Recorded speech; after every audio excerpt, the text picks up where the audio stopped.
Ariel, mag-iingat ka! Mababangis sa mga yan! Opo, tay! Ako pong bahala! Hindi nila ako magagawang saktan! Isa akong anghel eh! Huwag ka lang maging kampante, anak, ha? Tuso ang mga aswang na yan! Siya ang pinakapinuno ng mga aswang at iba pang mga masasamang nilalang dito sa mundo.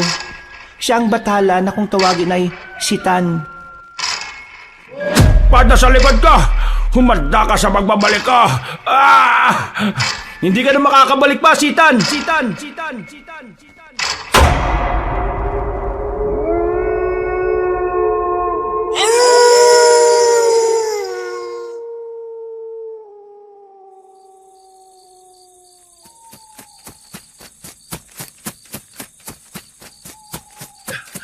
Maricar!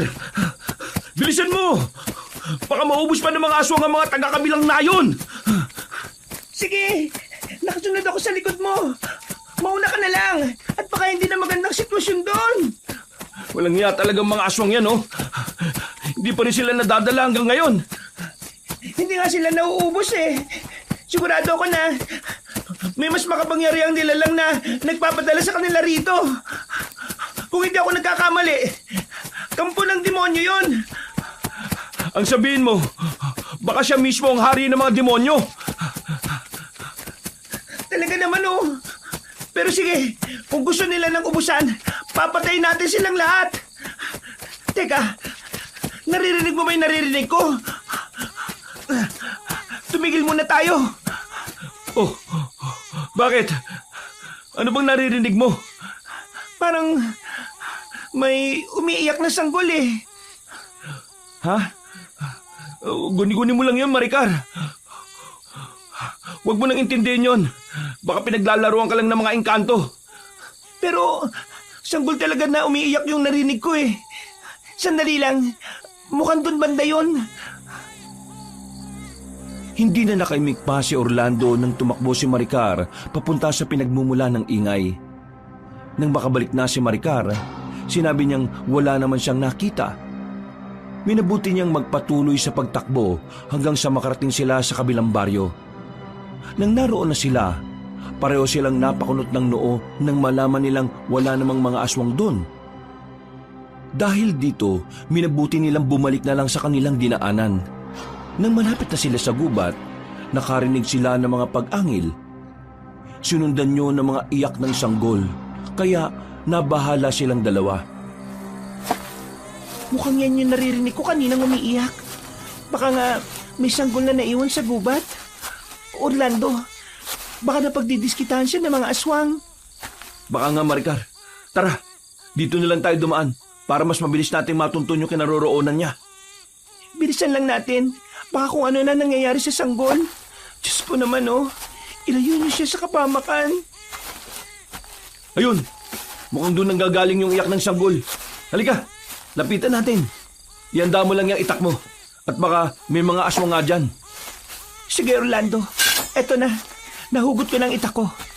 Huwag lang sila magkakamaling sakta ng sanggol. Hindi, Maricar, tingnan mo bahaging yun. Aninagin mo mabuti. Ha? Paano nangyaring ang sanggol Orlando? Nandiyan ang sanggol at nababalot ng malapad na dayon. Yan oh. Sandali, ako nang kukuha riyan. Magbantay ka lang sa paligid. At baka may iba pang nilalang na narito. Nilalang na narito? Tingnan mo yung mga aswang na nakaandusay sa lupa, Orlando. Sigurado kong naubos na ang mga yon ng kung sino mang nagligtas sa bata. Sino kayang gumawa nito sa mga aswang? Halos durog na ang lahat ng mga ulo nila oh. At naliligo na rin sila sa sarili nilang dugo. Yan ang hindi natin alam. Pero magpasalamat na lang tayo dahil iniligtas niya ang sanggol. Nang makuha ni Orlando ang sanggol, ipinakarga niya yon sa kanyang asawa. Nagpatuloy sila sa paglalakad at habang pauwi sila, naging panay ang paglinga ng lalaki sa paligid. Nakaramdam siya ng kakaibang enerhiya, ngunit ang ipinagtataka lang niya, wala naman siyang nakitang ibang nilalang na nakasunod sa kanila. Pagkauwi nila sa kanilang bahay, agad nilang binihisan ng nasabing sanggol. Habang ginagawa nila yon, naging panay ang pagtawa niyon. Kung nabuhay lang sana ang anak natin, siguro mga ganyan na rin siya kalaki, ano? Oo nga, at malamang magkasing likot na rin sila. Sayang at maaga siyang kinuha sa atin. Talagang napakawalang hiya ng mga aswang na yun. Kung hindi dahil sa kanila, hindi sana nawala ang anak natin. Ano ka ba naman? Sigurado ako nakaloob ng Diyos ang sanggol na yan sa atin. Kaya magmula ngayon, siya na ang magiging anak natin. Eh kung siya na nga ang magiging anak natin, ano naman ang ipapangalan natin sa kanya? Alam ko na. Parang anghel ang itsura niya. Pangalanan natin siyang Kalyel. Aba, magandang pangalan yung naisip mo, Maricar. O sige, magmula ngayon, tatawagin na natin siyang Kalyel. Teka, paano na ito ngayon? Ano nang pinaplano mo? Gusto ko sana ng tahimik na buhay para kay Kalyel. Itigil na natin ang panunugis ng mga aswang, Maricar.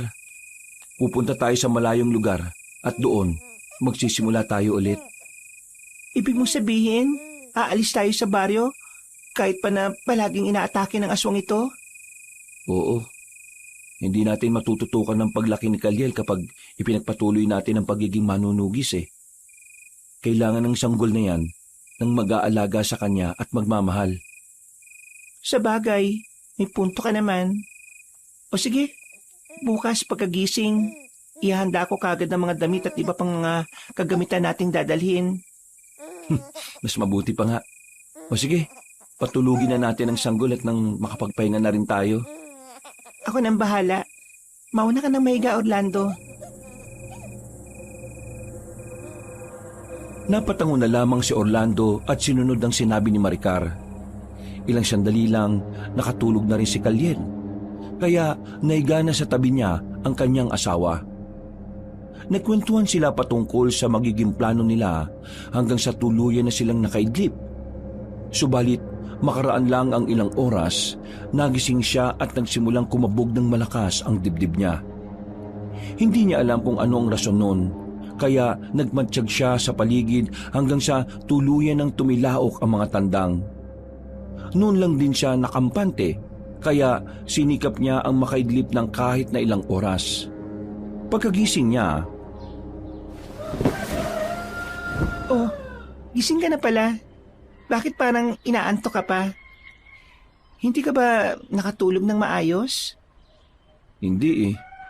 Ewan ko ba kung bakit bigla akong kinabahan?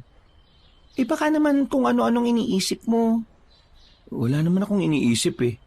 Basta lumakas na lang ang kabog ng dibdib ko. Tapos ayun, nagbantay na lang ako sa paligid. O siya, hayaan mo na yan.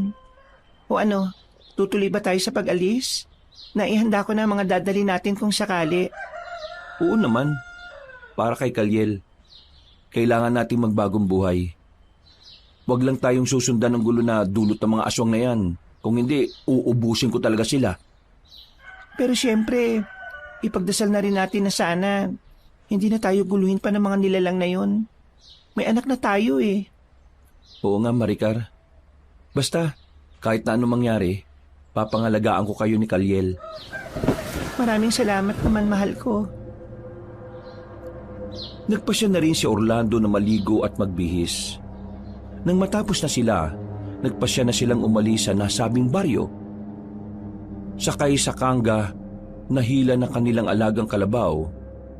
Tumungo sila sa isang liblib na baryo na nasa kabilang bayan nila. Dahil malayo ang nasabing lugar, halos 2 araw silang naglakbay. Pagdating nila roon, nakiusap sila sa kapitan na kung pwedeng makapagtayo ng bahay roon. Maswerte silang mag-asawa dahil pumayag agad ng kapitan sa kagustuhan nilang doon tumira. Naging tahimik ang buhay nila roon at nagawa nilang matutukan ng sanggol na kanilang kinupkop. Makalipas ang maraming taon,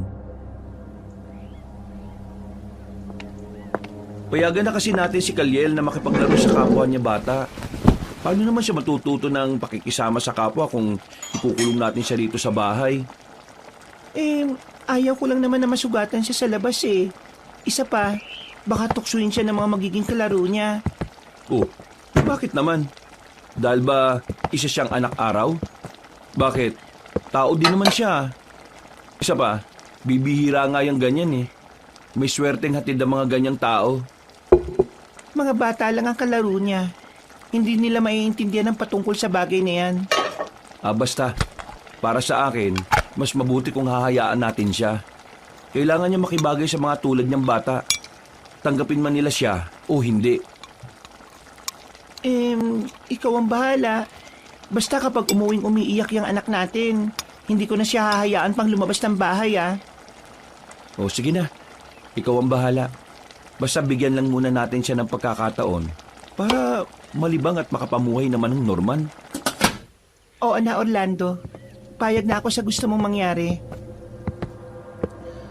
Nang mga panahong yun, tinawag nila si Kaliel at pinayagang makapaglaro sa labas. Ganun na lang ang tuwa ng bata at napayakap siya kina Orlando at Maricar. Nagpaalam siyang aalis at nangakong babalik kaagad. Dahil marami ang nakabingbing gawain ng mag-asawa, hindi na nila nalaman ang naging takbo ng oras. Nang medyo nag-agaw na ang liwanag at dilim, nataranta sila nang malamang hindi pa nakakauwi si Kaliel. Ito na nga ba sinasabi ko Kung hindi natin pinayagan lumabas si Kaliel, hindi sana tayo mag-aalala ng ganito. Baka naman nawili lang siya sa paglalaro. Alam mo naman ng mga bata, di ba? Kahit na, Orlando, nag-aalala pa rin ako sa kanya. Baka kung napano na siya Sunduin mo na kaya siya sa labas? Hindi. Hintayin na lang muna natin siya, Maricar. Kung hindi pa rin siya makakauwi kapag pumatak na ang 6:00, tsaka ko siya susunduin. Hindi pa ba natin mag-6, Orlando? Baka may masama nang nangyari sa kanya Sige na, sunduin mo ng anak natin. Oo na nga. Para sa ikakapanatag ng loob mo. Sandalit, aalis na muna ako, ha? O sige, mag-iingat ka. Nagmamadaling umalis si Orlando para hanapin kung saan si Kaliel. Saktong pagkababa niya, nakita niya ang bata na may kasamang matanda. Habang papalapit siya sa kanila, napansin niyang hindi mapakali ang bata. Dahil dito, mas binilisan niya ang paglalakad hanggang sa makalapit na siya sa kanila. O Kaliel, anak, bakit hindi ka umuwi kaagad? Ang nanay mo, nag-aalala na ng sobra sa'yo. Baka kung ano na raw ang nangyari sa'yo Pasensya na po kayo, Tay. Hindi ko po kasi namalayan ng oras Ay, teka po. Si Tandang Natis po pala. Isasama ko siya sa atin. Kasi nauuhaw raw siya at nagugutom Magandang araw. Pasensya na't inabala ko pa itong anak mo. Nauuhaw kasi ako at nagugutom. Siya lang naman ang malalapitan ko kasi umalis na ang mga kalaro niya Tama po si Tandang Natis, Itay. Pwede po bang bigyan natin siya ng makakain at may inom? Aba, oo naman. Halina po kayo. Sakto kasi nagluto si Mrs. ng nilagang saging. Ay, nako. Salamat naman at maiibsa na ang gutom ko. Ilang araw din kasi akong naglakad hanggang sa makarating dito Bakit po? Saan po ba kayo galing, Tandang Natis? Sa malayo. Sa bundok kung saan ako nakatira. Napilitan kasi akong umalis doon dahil nagsisimula ng magkutaro ng mga aswang. Mga aswang? Sigurado po ba kayo sa sinasabi ninyo? Oo naman. Tingnan mo itong mga braso ko May mga kalmot pa nga Napatango na lang si Orlando sa winika ni Tandang Natis. Mas binilisan nila ang paglalakad nila hanggang sa makarating na sila sa bahay nila. Nagpakilala na rin si Orlando sa matandang ermitanyo at ipinakilala rin niya si Maricar. Dahil saktong luto na ang nilagang saging, inalok na rin nila si Tandang Natis na sumalo na sa kanila. Habang kumakain, napansin ni Orlando na parang balisa si Kaliel. Ganun pa man, hindi na muna niya ito tinanong at minabuting makipagkwentuhan na lang muna sa matanda. Alam niyo, may natagpuan akong kuweba na malapit lang dito. Wala pang nakatira. Kaya naisip kong doon na lang muna manatili. Kung gusto niyo, gumala kayo ron. Hindi naman gaanong malayo rito ang gubat na kinaroroonan nun Sige, sa susunod na lang po, Tandang Natis. Paggabi na rin po kasi. Baka gusto niyo pong dito na muna manatili. Delikado kasi sa daan. Oo nga po, Tandang Natis. Baka kasi kung ano pa yung mangyari sa inyo. Maraming loko rito eh. Ay, naka. Kahit saan naman tayo pumunta, may mga loko rin eh. Ay, hindi bale. Hindi naman ako natatakot sa kanila. Hampasin ko pa sila ng tungkod ko eh. Iba pa rin po na nakakasiguro tayo sa kaligtasan ninyo. Sa mga susunod na pagkakataon na lang, Orlando. Hindi pa kasi ako gaanong pamilyar sa gubat na yun eh. Gusto ko munang gumala ron para naman alam ko ang pasikot-sikot nun. Kayo po ang bahala. Basta anumang oras, bukas po ang tahanan namin para sa inyo. Maraming salamat talaga at napakabait ka sa akin. Pagkatapos kumain, umalis na si Tandang Natis. Naging normal naman ang kilos ni Kaliel. Kaya hindi na nakapagpigil si Orlando na usisain ang anak nila. Napabuntong hininga naman ang bata at napatitig sa binata. Maging si Maricar ay napatanong na rin kung ano ang nangyayari kay Kaliel. May problema ka ba, anak? Ano? Inaway ka ba ng naging kalaro mo? Hindi po, Nay. Bakit parang kanina ka pa balisa? Parang natatakot ka. Ano ba nangyari, ha? Hindi ko po alam, Nay, Tay. Pakiramdam ko po kasi may kung anong meron si Tandang Natis na nagpapanginig ng buong katawan ko eh. Ano bang ibig mong sabihin? Baka naman tinatakot ka niya para makahingi ng pagkain at maiinom? Hindi po. Basta mahirap ipaliwanag eh. Pero pakiramdam ko may kakaiba talaga sa kanya. Natural lang yan, anak. Isa kasi siyang ermitanyo. Kung ano-ano na yung enerhiyang nahihigop niya sa gubat. Baka nga may mga alaga pa siyang engkanto eh. Baka yan ang dahilan kung bakit ka hindi mapakali kanina. Hindi ko po alam. Basta na lang ako naawa kanina sa kanya. Pero nang naglalakad na tayo, parang nakaramdam ako ng panganib. Ay, pabayaan mo na yan. Sige na, ubusin na lang natin yung nilagang saging na to para makapagpahinga.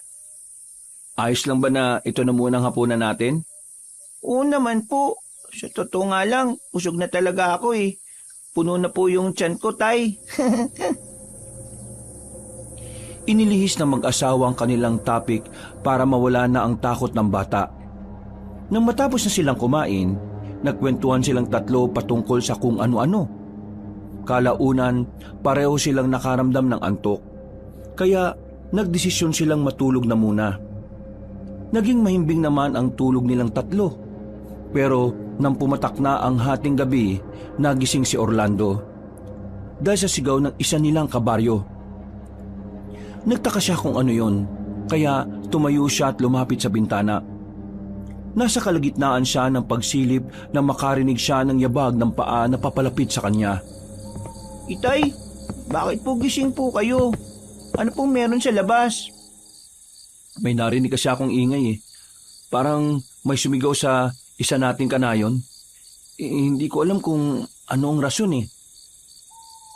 Baka naman po, may magnanakaw, Tay. Yan ang hindi natin sigurado. Teka, ayun! Nakikita mo ba yung gumagalaw na yun?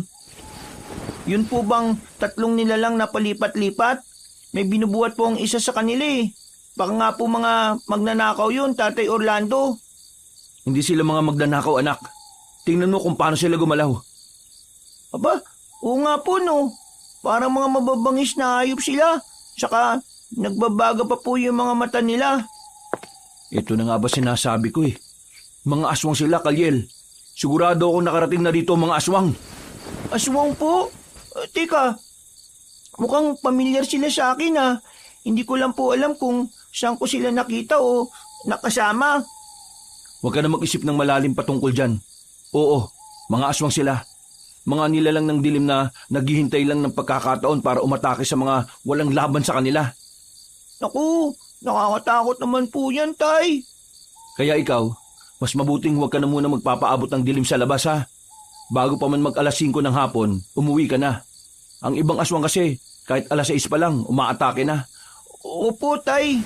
O sige na, bumalik ka na sa pagtulog mo, Kalyel. Paano naman po kayo?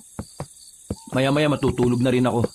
Magmamatsyag lang ako sa paligid para malaman ko kung ano talaga yung nangyayari. Sige po, Tay. Matutulog na po muna ulit ako. Nang makabalik na si Kalyel sa pagtulog, nagpasya si Orlando na bumaba sa kanilang bahay. Sinubukan niyang puntahan ang kinaroroonan ng mga aswang. Pero nang nandun na siya, wala na roon ang mga nilalang. Ang tanging naiwan doon ay ang kambing na wala ng buhay. Wakwak ang tiyan at wala na ang mga laman loob. Napailing na lang siya at napagpasyahang hayaan na lang ang nasabing hayop. Minabuti niyang umuwi na lang at bumalik sa kanyang pagtulog. Kinabukasan, naging maugong ang balita patungkol sa nasabing kambing. Naging haka-haka rin ang patungkol sa mga aswang. Kaya natakot ang lahat ng mga tao. Inay, Tay, totoo po ba talaga ang mga aswang? Hindi po ba, Itay, kagabi, mga aswang yung nakita natin? Oo anak, totoo sila. Nakita mo naman yung hubog nila, di ba? Opo, pero akala ko po kasi nagbibiro lang kayo sa ikinakwento nyo para bumalik ako sa pagtulog eh. Totoo sila, Kalyel. Mababangis na uri ng nilalang ng dilim. Mga hayok sa dugot laman. Ang ikinatatakot ko lang, baka sa susunod, hindi lang kambing ang biktimahin nila, baka pati mga tao na. Subukan lang nilang gawin yan. Hindi ako magdadalawang isip na labanan sila. Magagawa niyo pong labanan sila, Tay? Akala ko po ba, delikado ang mga yon. Oo naman, makakaya namin ng nanay mo na labanan sila. Gusto ko rin pong tumulong sa inyo, Nay. Tay? Wag na, masyado ka pang bata para dyan. Isa pa, kaya naman naming labanan sila eh. Siya nga pala, Kalyel, mas mabuti siguro kung wag ka muna makipaglaro sa mga kababata mo, ha? Delikadong sitwasyon ngayon, anak. At hindi pa natin alam kung kailan ulit aatake ang mga aswang na yon. Sige po, Inay. Dito na lang po muna ako sa loob ng bahay. Magbabasa na lang ako ng mga hiniram kong comics. Mas mabuti pa nga kung ganun, Kalyel. Unahin mo ang kaligtasan mo. Marami pa naman pagkakataon para maglaro eh. Hindi na muna nakipaglaro sa mga batang kagaya niya si Kalyel. Gabi-gabi ring nagmatsyag sa paligid si Orlando, pero hindi na naulit pa ang ganoong pangyayari. Isang gabi, habang nagmamatsyag sa paligid, naibaling niya ang pansin niya kay Kalyel. Lumakas ang kabog ng dibdib niya nang makitang nasaan yun ng isang anghelang bata at may mga balahibong nagsilaglagan sa banig nito. Lalapitan na sana niya si Kalyel, pero naagaw ang pansin niya ng pag-ungol ni Maricar. Nang muli niyang ibaling ang atensyon niya sa bata, naging normal na tao na ang anyo nito. Maricar, anong nangyayari sa'yo? Bakit bigla kang umungol na malakas? Nananaginip ka ba, mahal? Oo, pero parang totoo. Nakita kong sarili ko na nakagapos sa malapad na bato. Tapos, may mga aswang na nakapaligid sa akin. Ano ba naman panaginip yan? Parang pinaglalaruan ka na naman ng imahinasyon mo ah. Huwag mo na nga isipin ng mga bagay patungkol sa mga aswang na yan. Hindi naman ako natatakot sa kanila eh. Natatakot ako para kay Kalyel. Oh, bakit? Hindi naman siya lumalabas ng bahay natin ah.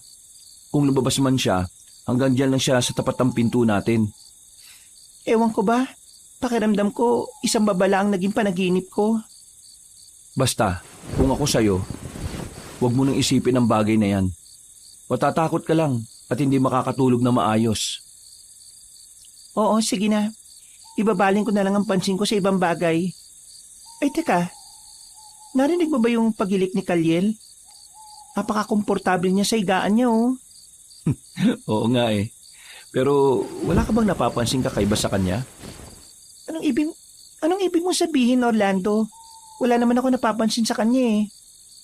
Bago ka umungol, naibaling ko kasi ang pansin ko sa kanya. O, tapos? Nakita ko nagliliwanag ang katawan niya. Tapos, bigla siyang lumutang. Lumutang? Paano nangyari yun? Ay nako, baka inaantok ka na.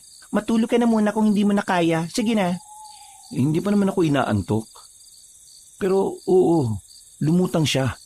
At alam mo ba, may nakita akong mga maninipis na balahibo na kagaya ng sa ibon. Baka naman may mga ibong nangingitlog sa bubungan natin. Hindi. Sigurado ako na mula talaga yun sa katawan niya. Parang nalaglag eh. Hindi kaya isa siyang anak ng anghel? Yan ang hindi natin alam. Kung totoo man yung sinasabi mo, mas kailangan natin mag-ingat.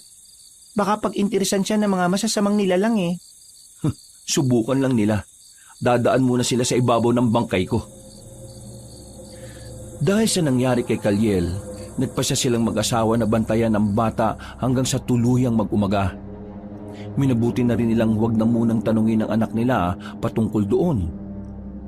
Dahil baka maging siya ay walang alam sa nangyari sa kanya. Kinabukasan, maaga pa lang, may tumatawag na kagad sa kanila. Binuksan ni Orlando ang pinto at napagtanto niyang si Tandang Natis yon na may dalang mga prutas. Oh, Tandang Natis, mukhang ang aga niyo yata ah. Bakit po may mga dala kayong prutas? Gusto ko lang sanang bumisita sa inyo, lalo na kay Kalyel. Ito, dinalan ko kayo nitong napitas ko sa loob ng gubat. Masasarap at matatamis sa mga ito. Salamat po talaga, Tandang Natis. Ay, walang anuman. Teka, nasa na pala si Kalyel? Tulog pa rin ba? Ewan ko po ba? Sandali, pupuntahan ko po muna siya. Maricar, ikaw na munang bahala kay Tandang Natis ha. Ayos lang ako. Sige, gusto ko siyang makita eh. Napakunot ng noo si Orlando kung bakit hindi lumabas ng kwarto niya si Kalyel. Nagmamadali siyang pumunta roon at nang naroon na siya, naabutan niyang nakatalukbong ng kumot ang bata. Tinawag niya yon, kaya kinuha ng bata ang kumot saka humarap kay Orlando.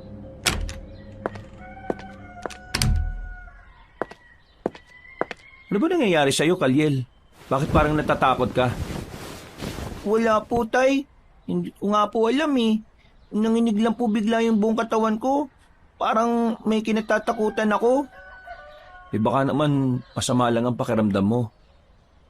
Halika sa labas. Nandun si Tandang Natis. May dala siyang mga prutas.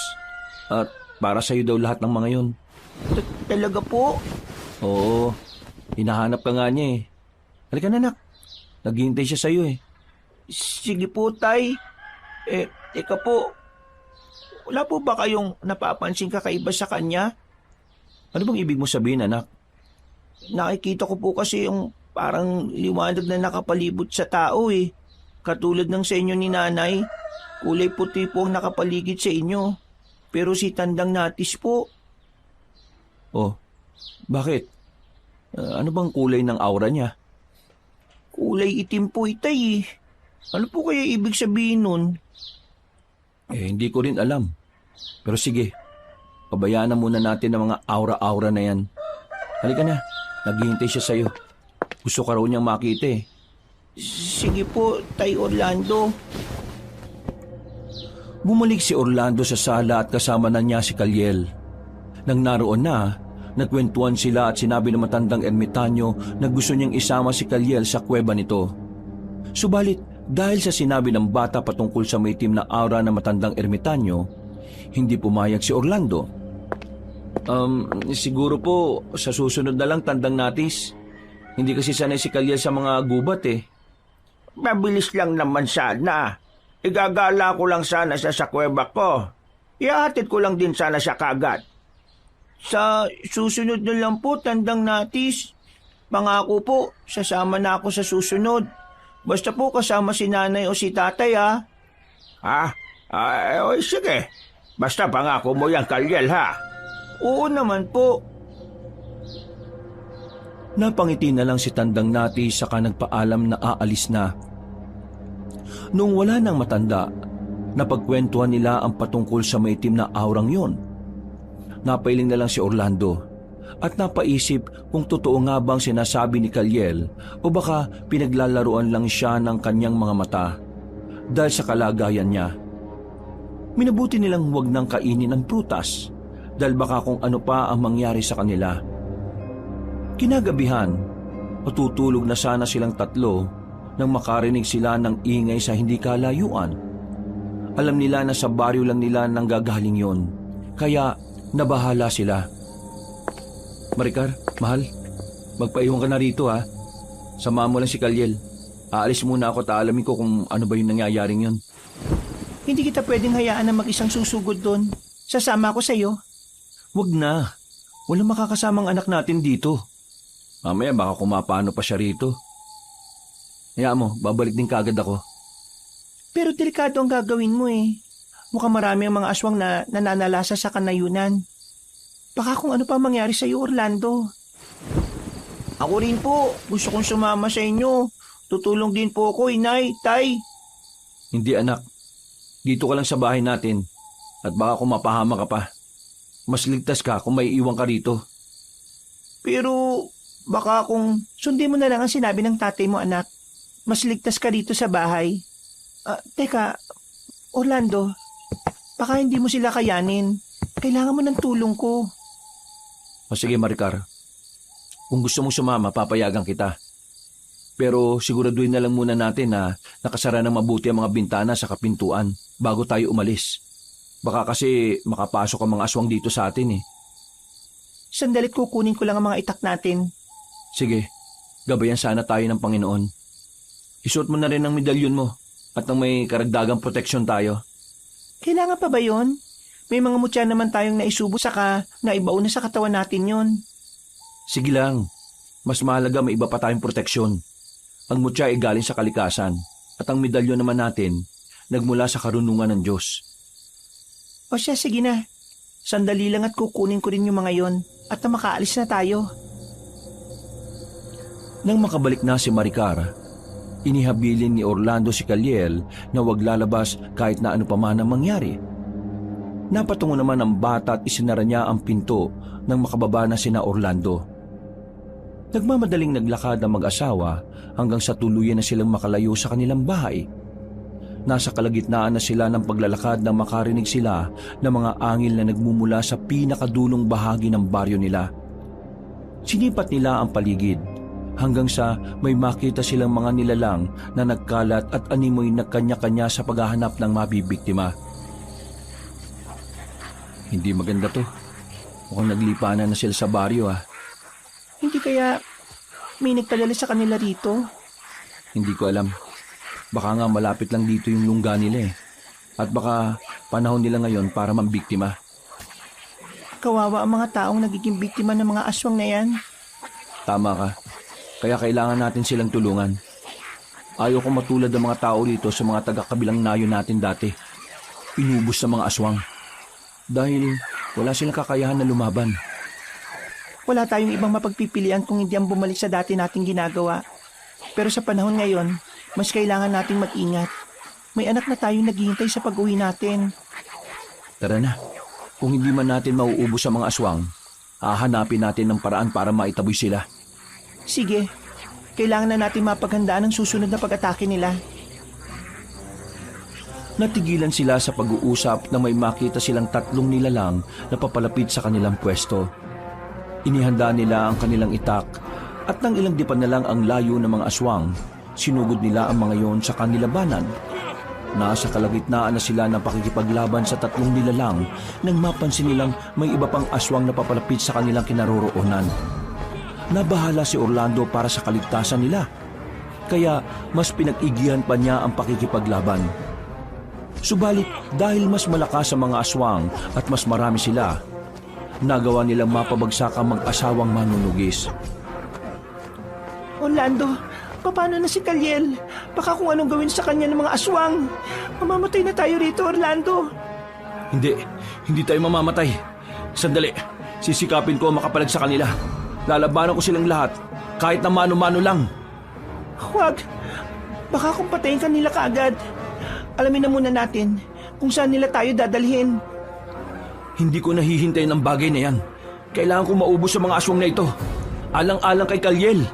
Pero baka kung... Pakulan niyo ako! Mga demonyo kayo! Sinasabing... Orlando! Bakit niyo naman siya tinadyakan sa dibdib? Mga hayop kayo! Huwag kang umiyak. Hindi mo dapat ipinapakita ang kahinaan mo sa mga nilalang na yan. Mas lalo lang nila tayong pahihirapan yan eh. Itigil na ninyo ang ginagawa niyong yan. Pakawalan niyo na kami. Kayo mga aswang ang salot sa mga liblib na baryo. Kapag hindi niyo kami pinalaya, gaganti ang anak namin sa inyo. Maricar! Mga demonyong aswang kayo! Wala na kayong sinasanto Kahit babae sinasaktan nyo! Magbabayad kayo!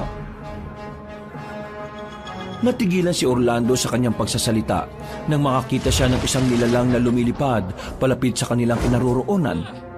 Napaintuli ng mga aswang sa pagkaladkad sa kanila at napatingin sa bahagi kung saan nakatitig si Orlando. Nang ibaling niya ang pansin kay Maricar, nabahala siya na makitang nawala na ng malay ang asawa niya. Dahil dito, sinamantala niya ang pagkakataon para iligtas ang asawa niya. Inakala niyang mahuhuli sila ng mga aswang nang mapaangil ang mga yun. Pero nang lingunin niya, nakita niya kung paano sila nakipaglaban sa isang batang nagliliwanag at mayroong pakpak na kagaya ng sa ibon. Maricar! Maricar! Gumising ka! Uy! Anong nangyayari? Nandiyan pa ba ang mga aswang? Nakaligtas ba tayo, Orlando? Hindi pa tayo tuluyang ligtas. Pero ang importante, nakawala tayo sa mga aswang na yun. Anong nangyayari sa mga yon? Bakit nandito tayo at hindi ka nakikipaglaban sa kanila? Ayun, tingnan mo kung anong kalaban nila. Hindi. Totoo ba nakikita ko? Isang batang anghel ang nilalabanan ng mga aswang na yan? Nung una, medyo nagduda pa nga ako Pero nang makita ko siya ng malapitan, naisip kong isa nga siyang anghel. Baka kung mapano siya, kailangan matulungan natin siya. Baka kung ano pa ang gawin ng mga aswang na yan sa kanya Sige, mas mabuti pa nga. Sandali lang at hahanapin ko yung ita ko. Dito ka lang muna Ako nang tutulong sa anghel. Sige, mag-iingat ka, Orlando. Huwag ka...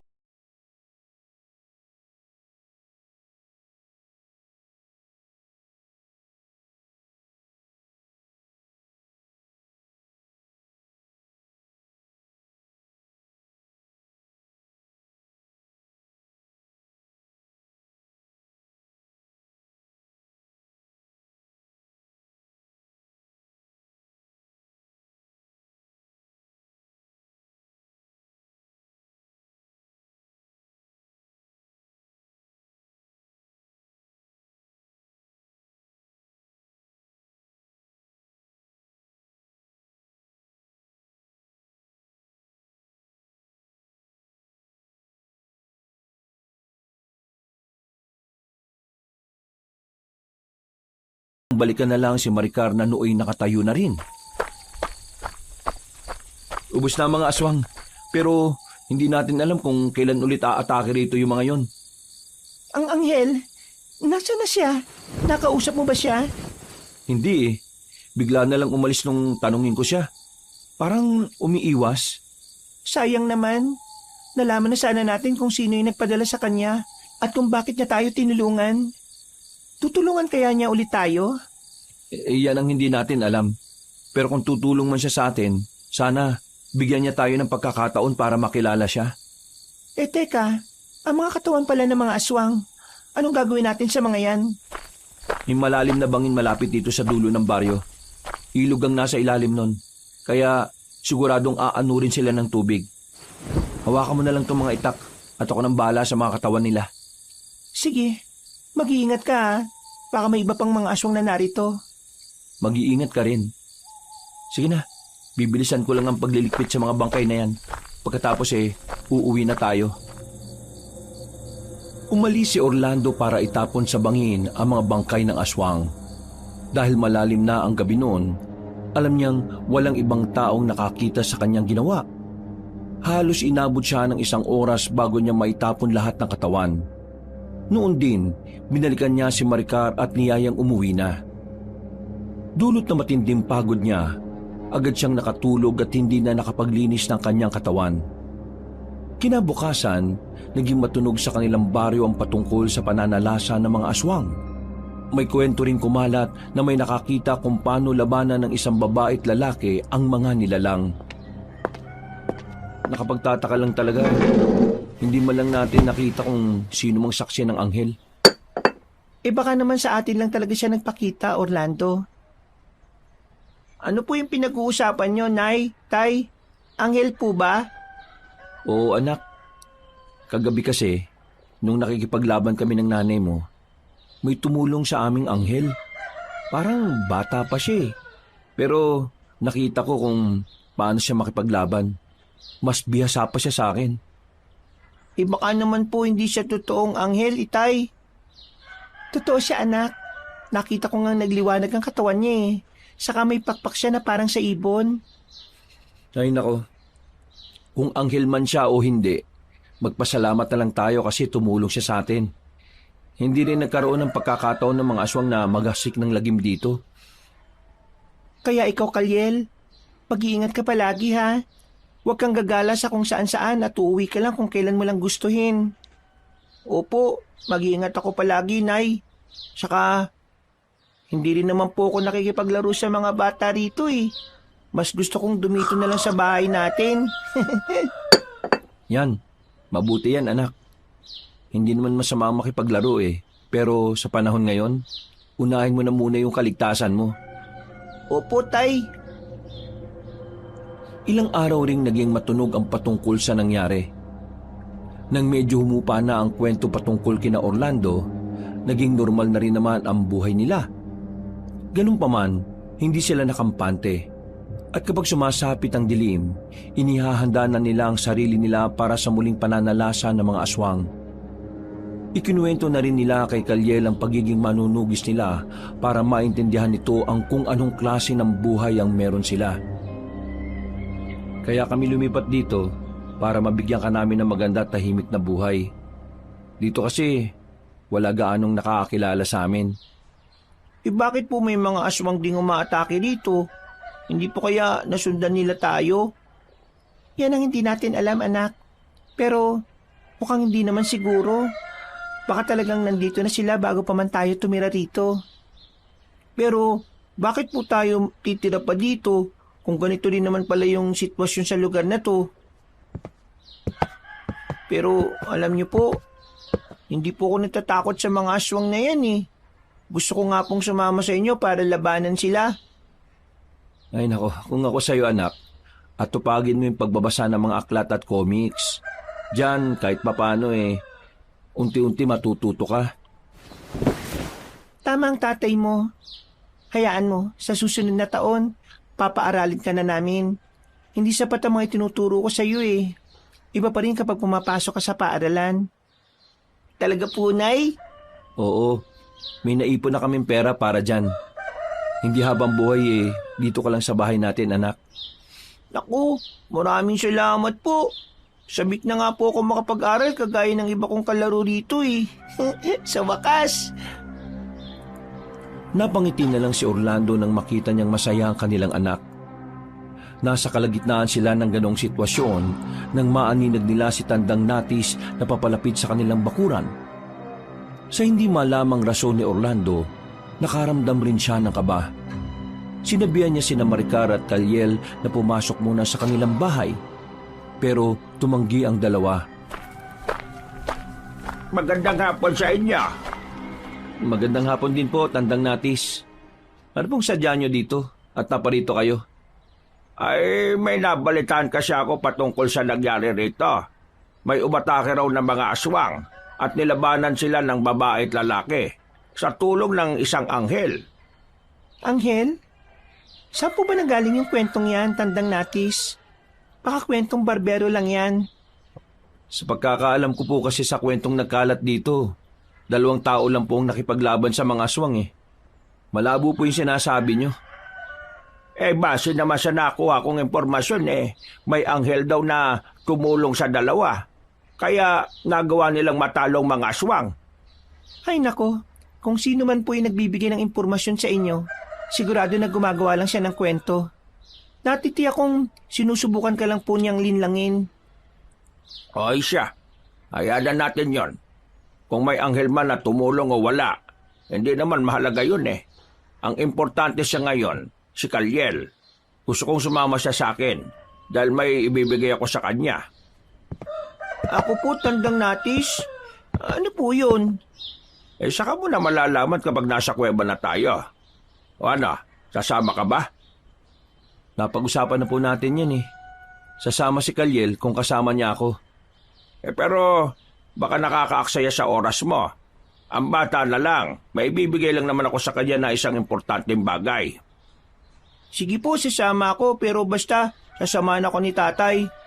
Kung hindi kayo papayag, hindi rin ako sasama sa inyo. Ay nako, oo na. Dalawa kayo ng tatay mo sasama sa akin. Maricar, sandali lang to. Kapag natapos na yung pagbibigay ni Tandang Natis sa mga bagay na gusto niya, uuwi ka agad kami. Basta mag-iingat kayo ha. Huwag kayo magpapagabi. Oo. Alam naman namin na natatakot ka mag-isa rito sa bahay eh. Inutusan ni Orlando si Kaliel na kumuha na muna ng sombrero at na makabalik na ang bata. Nagsimula na silang maglakad patungo sa gubat kung saan naroroon ang kuweba ng ermitanyo. Habang papunta roon, naging panay ang kwento ni Tandang Natis patungkol sa naging buhay niya bilang ganoon. Dahil sa pagkukwento ng matanda, hindi na nila namalayan ang oras at medyo madilim na nung nakarating sila sa loob ng gubat. Hindi rin pamilyar kay Orlando yon, dahil sakop na ng kabilang baryo nila ang nasabing kagubatan. Ang baho. Bakit po kaya amoy patay na hayop dito? Oo nga po, Tandang Natis. Hindi po ba ninyo napapansin yung amoy na yan? Parang sinadya na rito itapon yun ha. Kanina wala pa yan. Baka may nagtapon nga lang yan dyan. Hayaan nyo, hahanapin ko yan sa kay Lilibeng. Teka po, may nakaandusay po sa banda ron ha. Tara, puntahan po natin para malaman natin kung ano yon, tay. Wag na. Mamaya baka kung ano pa yan. Mapahamak pa tayo, anak. Tama ang itay mo, Kaliel. Sigurado na patay na bayawak lang yan. Halos lahat kasi ng mga mababangis at ligaw na hayop rito nagpapatayan at nag-aagawan ng pagkain. Ganun po ba, Tandang Natis? Oo, kaya wag mo nang pansinin yan. Tara na, mas bilisan pa natin ang paglalakad at malapit na tayo sa yungib ko. Sige po, Tandang Natis. Saan po ba banda yung kuweba nyo? Basta, makikita nyo rin kaagad yan kapag malapit na tayo. Mas binilisan nila ang paghakbang hanggang sa makarating sila sa tapat ng kuweba. Medyo maliit lang ang umbok nun sa lupa, pero ang butas nun ay kasyang 2 tao. Bago nagpatuloy, iginala pa nila ang paningin nila sa paligid at nang sumenyas na si Tandang Natis, pumasok na sila roon. Ang ganda po ng kuweba nyo. Sa labas parang napakasukal at hindi mo akalain na ganito pala sa loob. Saka maliwanag pa. Dahil yan sa mga kakaibang bato na narito. Sandali, may mga natitira pa akong prutas na pinitas ko kahapon. Wag na po, Tandang Natis. Busog pa po kami. Ang mas mabuti pa po, ilaan na lang po ninyo yun para sa sarili ninyo. Bibihira lang kayo makalabas dito eh. Ay, sige, kayong bahala. Ano po ba yung dahilan at gusto nyo kami pumunta dito ni Kaliel? Gusto ko sanang ibigay sa kanyang isang mahiwagang bato para pamproteksyon niya laban sa mga masasamang elemento. Nakikita kong magiging lapitin siya sa iba't ibang nilalang Talaga po? Ano po ba yan? Baka po dahil sa kalagayan niya, no? Yan ang hindi natin alam. Pero sigurado ako na may mas malalim pagdahilan. Nababasa ko ang aura niya at hindi ko maintindihan ang liwanag na bumabalot sa katauhan niya. Ano pong ibig niyong sabihin? Hindi ko pa alam. Pero Kaliel, ikaw lang ang makakapagsabi kung ano ang meron sa dugong nananalaytay sa iyo. Wala ka bang natatandaan na nangyari sa iyo nung bata ka pa? Wala po Bakit po? Ang totoo po niyan, Tandang Natis, hindi namin kadugo itong si Kaliel. Naikwento na nga rin namin sa kanya yung tungkol sa natagpuan namin siya sa gubat. Pati na rin yung mga aswang na nakahandusay malapit sa kanya. Ibig mong sabihin, hindi kayong totoong magulang ng batang ito? Kung gano'n sino? Napakibit balikat na lamang si Orlando dahil sa naging tanong ni Tandang Natis sa kanya. Hindi niya alam kung ano ang isasagot. Lalo pat wala rin pala tandaan kung sino ang nag-iwan kay Kaliel. Ng mga sandaling yon, ibinigay ng ermitanyo ang isang mutya ng lawin sa bata. Itinago naman ni Kaliel yon, saka nagpasalamat sa matanda. Ingatan mo ng mabuti yan ha. Dahil dyan, magkakaroon ka ng matalas na pakiramdam. Malayo pa lang ang panganib alam mo na at magagawa mong iwasan. Maraming salamat po, Tandang Natis. Pangako po, iingatan ko ito. Gawin mo ng kwintas nang hindi mo maiwala, Kalyel. Ay mas mabuti pa nga para masiguro mo palagi na dala mo yan. Aray, eka, ulo ko. Sobrang sakit ng ulo ko. Ay bakit? Ano ba nangyayari sa iyo? Biglaan naman yata yan. Hindi ko nga rin po alam eh. Parang pinipiga ang utak ko. Aray! Ay sandali, gagamutin kita. Ipikit mo lang ang mga mata mo at ilang sandali lang mawawala na yan. Sige po, Tandang Natis. Aray! Ipinatong na matandang ermitanyo ang palad niya sa ulo ni Orlando. Nasa ganong kalagayan siya nang hindi niya inaasahan, bigla siyang nagkaroon ng pangitain. Nakita niya si Maricar na tinatangay ng mga aswang, kaya bigla siyang kinabahan. Agad niyang sinabi yung kay Tandang Natis kaya nagtaka naman ang naturang ermitanyo. Kailangan na po namin makauwi. Baka po kung ano nang nangyayari kay Maricar. Huwag mo nang isipin ang pangitain mo. Sigurado ko na nag-aalala ka lang dahil naiwang mag-isang asawa mo sa bahay niya. Mas mabuti pa po kung umuwi na po muna tayo, Tay. Nakita ko rin kasi sa pangitain ko yung tungkol sa sinasabi niyo eh. Diyos ko, sana naman walang mangyari masama kay Maricar. Sige, Kalyel, umuwi na tayo. Kung ano man ang mangyayari, bumalik kayo rito ha. Baka kailangan ninyo ng tulong ko. Sige po, Tandang Natis. Maraming salamat po talaga sa inyo. Aalis na po kami. Mag-iingat kayong dalawa, lalo ka na Kalyel. May malaki ka pang misyon dito. Ano pong ibig niyong sabihin? Basta, sa susunod na lang natin pag-usapan ang bagay na yan. Sige na, baka kailangan na kayo ni Maricar. Noon din, lumabas na Orlando sa kuweba. Napalingon pa sila roon at agad na nakaramdam ng kilabot. Dahil madilim na ang paligid, binilisan nila ang paglalakad nila hanggang sa makarating na sila sa baryo nila. Nang makita na nila ang bahay nila, lalo nilang binilisan ang paglalakad. Subalit, nang maaninag niyang nakatiwangwang ang bintana at pinto sa ganong oras, nabahala na si Orlando. May nangyari sa nanay mo. Tara, kailangan makarating kagad tayo sa bahay at nang malaman natin kung ano yun. Teka po, may naririnig akong sigaw ng babae sa malayo. Diyos ko, sana naman hindi si Maricar yun. Mukhang papunta po sa bundok, Tay.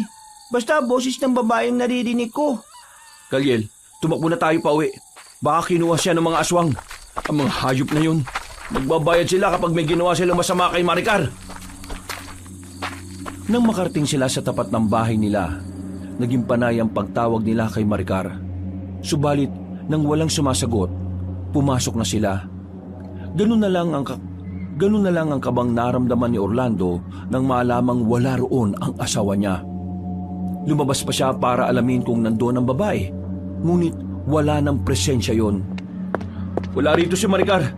Wala akong alam na pwede niyang puntahan. Wala naman siya kaibigan dito eh. Iba ka po tama yung naging pangitain natin, Tay. Sana nga hindi. Pero kung totoo, kailangan kong iligtas ang nanay mo.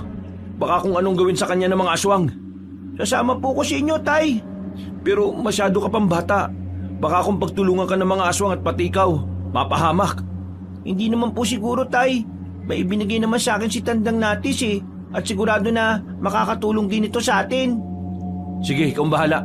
Pero bago siguro ang lahat, bumalik muna tayo kay Tandang Natis. Baka matulungan niya tayong mahanap yung kinaroroonan ni Maricar. Sige po, Tay. Pero bago tayo umalis, kunin muna natin ng itak at ang may panlaban tayo kung sakali. Pakikuha mo na rin yung gasera at ang may magamit tayo pang ilaw. Opo, Tay. Sandali lang po. Habang naghihintay kay Kalyel, napaisip si Orlando kung ano ang motibo ng mga aswang para dukutin si Maricar. Nang mapagtanto niyang baka gusto silang gantihan ng mga aswang, nanginig ang kalamnan niya dahil sa galit. Pagkabalik ni Kalyel, mabilis silang pumunta ulit sa gubat para manghingi ng tulong sa matandang ermitanyo. Pagdating nila roon, pareho silang nagtaka sapagkat wala na ang kuwebang naroon. Ang tanging nakita nila roon ay isang malaking bato na binalutan ng naglalakihang baging at ugat ng puno. Ilang beses din silang tumawag kay Tandang Natis, pero walang sumasagot sa kanila. Mukhang naligaw tayo, Kalyel. Baka hindi ito yung kuweba ng matandang ermitanyo. Ito po yun, Tay. Natatandaan ko po yung mga punong nakatayo malapit dito eh. Sigurado po ako na dito tayo pumasok. Bakit kaya walang lagusan dito? Baka namalikmata lang tayo, Kalyel. Sandali po. Pakikiramdaman ko po kung ito yung kuwebang yon o hindi. Ha? Ito yun. Sigurado po ko, Tay. Kakaibang enerhiyang nagmumula dyan eh. At nararamdaman ko rin kanina. Bakit kaya wala siya rito? Hindi kaya nilinin lang niya tayo? Hindi ko po alam. Para po kasing... Sino kayo? Bakit kayo nandito? Kami po ito, Tandang Natis. Sina Orlando at Kalyel po. Ay, kayo pala. Teka, bakit bumalik kayo rito? May kailangan ba kayo? Opo, may nangyari po kasi, Tandang Natis. Ay, bakit? Ano ba nangyari? Isinalaysay nila ang patungkol sa pagkawala ni Maricar. Humingi rin sila ng tulong sa matanda para malaman kung saan ang lokasyon ng babae. Noon din, ikinumpas na matanda ang tungkod niya sa ere at sa isang pagkisap ng mga mata ni Orlando, nakita niyang nagbagong anyo ng malaking bato na nasa harapan nila. Naging isang kuweba yon at animoy humawi sa mga ugat at baging na bumabalot doon. Pumasok sila sa kuweba at sinubukang alamin ng ermitanyo ang kinaroroonan ni Maricar. Hindi ko makita kinaroroonan nila. Nababalot siya ng maitim na aura at parang may bumabakod doon, kaya malabo. Ano pong ibig niyo sabihin, Tandang Natis? Hindi karaniwan ang dumukot sa kanya. Malakas ang kutob ko na may mas malalim siyang motibo sa ginawa niya. Iisa lang ang paraan para malaman natin kung saan naroon si Maricar. Ano po yun, Tandang Natis? Oo nga po. Kahit na ano, basta mailigtas lang namin siya. Hindi ko kaya kapag nawala siya. Isa pa, masyado pang bata si Kalyel. Ano po bang kakailanganin natin? Dugo ng isang anghel na may dugong engkanto. Yan ang kailangan natin. Isa naman po tayo makakakita nun. Oo nga, Tandang Natis. Malabo po tayo makakuha niyan. Kung hindi natin makukuha ang bagay na yan, sigurado na mahihirapan tayong matunto ng lokasyon ni Maricar. Wala na akong ibang alam na paraan para mahanap natin siya. Balot ng itim na aurang lugar kung saan siya dinala. Ano po bang ibig sabihin kapag may itim na aura, Tandang Natis? Kapag ganyan, ibig sabihin masama ang tao o puno ng kasamaan ng isang lugar. Kaya kailangan natin mag-ingat. Bibihira lang ang nakakakita ng mga aura. Kung ganun po, posible rin na makakilala at konektado ang mga nilalang na may itim ng aura? Kaya sige na, Orlando. Maghanap muna tayo ng anghel na may dugong engkanto. Pero teka, pwede ring dugo na lang ni Kalyel ang gamitin natin. Baka sakaling mahanap din natin si Maricar sa pamamagitan niya. Napailing si Orlando at agad na tumanggi sa sinabi ni Tandang Natis. Alam niyang may ibang paraan pa para malaman ang lokasyon ni Maricar at hindi na kailangang masaktan pa si Kalyel. Sinabi na lamang niyang babalik sila kapag nakakuha na sila ng dugo ng anghel na may dugong engkanto. Pero hanggat wala pa, sila na mismo ang magsusumika para hanapin ang babae. Noon din, nagpaalam sila ni Kalyel upang puntahan ang bundok na pinakamalapit sa kanilang lugar. Tara na, kailangan mahanap kagad natin ng nanay mo. Kung tamang sinasabi mong papunta sa bundok ang narinig mong sigaw, ibig sabihin, dun siya dadalhin ng mga aswang. Ano po kaya kung dugo na lang po ang gamitin natin? Baka naman po kung sakali, mahanap din natin kagad si nanay. Huwag na anak. Hindi natin alam kung ano talagang intensyon ng ermitanyong yun eh. Isa pa, narinig mo naman ang sabi niya, di ba? Yung alin po? Yung patungkol sa maitim na aura? Oo anak. Hindi ba't nasabi mo dati na maitim ang aura ng ermitanyong yon? Malakas ang kutob ko na masama siya. Baka may kinalaman nga siya sa pagkawala ni Maricar eh. Pero ano po kaya ang rason niya at bakit niya tayo ginugulo? Yan ang hindi pa natin alam. Pero kung ano man yan, siguradong masama yan at pansariling interes lang ang iniisip niya. Hindi na po ba tayo babalik sa kanya? Teka po, paano na itong mutya ng lawi na ibinigay niya sa akin? Itatapon ko na po ba? Wag na muna, Kalyel. Hindi pa natin alam kung ano talaga nandyan sa mutya eh. Kapag malalaman natin masamang epekto niyan sa'yo, saka na natin yan itatapon. Sige po, Tay. Kayo po masusunod. O sige na, anak. Kailangan mahanap kaagad natin ng nanay mo. Bago pa man magtagumpay ang aswang sa kanilang masamang binabalak. Humanda rin sa akin ang matandang ermitanyo na yon kapag nalaman kong may kinalaman siya sa pagkawala ng nanay mo. Habang binabaybay nila ang daan patungo sa bundok, may mga narinig silang mabibilis na yabag ng paa. Natigilan sina Orlando at nagmatsyag sa paligid. May naamoy silang malansang samyo. At makaraan lang ng ilang minuto, may narinig silang sigawan ng mga tao sa nayon. Pareho silang kinutuban, kaya sa halip na dumiretso sa bundok, nagkasundo silang tumungo sa kanayunan para alamin kung ano ang nangyayari. Sigurado na mga aswang ang mga yan. Hindi pa rin sila nadadala ah. Humanda sila. Ano pong binabalak natin? Uunahin na po ba muna natin ang mga kanayo natin? Oo. Kapag masiguro nating ligtas sa mga kabaryo natin, saka natin ipagpapatuloy ang pagpunta sa bundok. Baka naman magkataon magpakita ulit ang anghel. Pero po, hindi po ba kasalanan na huli natin ng isang anghel? Baka po kung ano pong maging balik nun sa atin eh. Hindi naman natin siya papatayin ah. Ay, ganun po ba? Sige po, Tay. Sana magpakita siya para makahingi tayo ng kaunting dugo mula sa kanya. Sana nga. At sana isang anghel na may dugong engkanto makita natin. Tara na, Kalyel. Kapag marami na mga aswang, magtago ka na lang muna para walang masamang mangyari sa iyo ha. Sige po, Tay. Dahil mas naging malakas ang sigawan na talatang may kung anong kinatatakutan ng mga tao, mas pinili nilang tumakbo patungo sa kanayunan. Nang natatanaw na nila ang nayon, nakita nila ang iilang kabahayan na nasusunog. May ilang nakalumpasay sa lupa at ang iilan sa mga tao ay nakahandusay na at walang buhay. Dito ka lang sa likod ng punong to. Magtago ka na mabuti ha, at baka makita ka ng mga aswang. Sige po, Tay. Huwag po kayo mag-alala sa akin. Kapag po may nakita akong aswang na papalapit dito, lalabanan ko po sila. Wag na anak, baka hindi mo pa kaya eh. Lalo pat bata ka lang. Mas mabuting umiwas ka na muna sa kanila. Sige po, kung yan po ang mas nakabubuti, yan ang gagawin ko, Tay.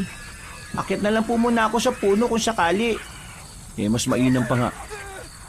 Para naman hindi ka madaling mapansin ng mga aswang. O sige na anak, tutulungan ko na muna yung mga kabaryo natin. Sige po, mag-ingat po kayo, Tay ha. Ikaw rin, Kalyel. Magtago ka rito na mabuti. Patakbo siyang tumungo sa mga taong nakalumpasay sa lupa para usisain sila. Nang malaman niyang patungo ang mga yon sa dulong bahagi ng baryo nila, napagtanto niya kung sino-sino ang balak nilang biktimahin. Akwang pupuntahan sana niya mga aswang nang marinig niya ang malakas na pagsigaw ni Kalyel. Nabahala siya roon, kaya binalikan na muna niya ang bata. Saktong pagdating niya roon, namulagat ang mga mata niya nang makita niyang nagliliwanag ang mutya ng lawin sa kwintas ni Kalyel. Ang mas ikinagulat pa niya ay nang magliwanag ang buong katawan ng bata at nagkaroon siya ng pakpak. Anak, anong ibig sabihin nito? Hindi ko rin po alam, Tay eh. Bigla lang pong nag-init ang buong katawan ko at pakiramdam ko, nasusunog ako. Tapos po, nakita ko nagliwanag yung mutya bigay ni Tandang Natis at naging ganito na po ako. Ibig sabihin, ikaw yung anghel na tumulong sa amin ng nanay mo? Hindi ko po alam. Nang gabing yung kasi nakatulog po ako eh. Hindi po kaya dahil sa mutyang ito, kaya ako naging isang anghel? Baka nga. Mas mabuti pang itapon mo na yan. Baka pakanaan ni Tandang Natis ang lahat ng ito para malaman niya rin ang totoo mong pagkatao. Malaman niya rin po? Ano pong ibig niyong sabihin, Tay? Dati kasi, nakita kitang nakalutang habang nagliliwanag ang buong katawan mo. Tapos, nakita kong may mga maninipis na balahibong nahulog mula sa katawan mo. Pero paano po nangyari yun? Bakit po kaya ganito ko? Sino po kaya ang totoong mga magulang ko, Tay? Hindi ko rin alam, anak. Baka tama nga talagang hinuha natin na isa kang anghel. Kung ganon, alam ni Tandang Natis ang katauhan mo. At baka kaya siya lumapit sa atin para makuha ang loob mo. Baka nga po, Tay. Masama pala matandang yun.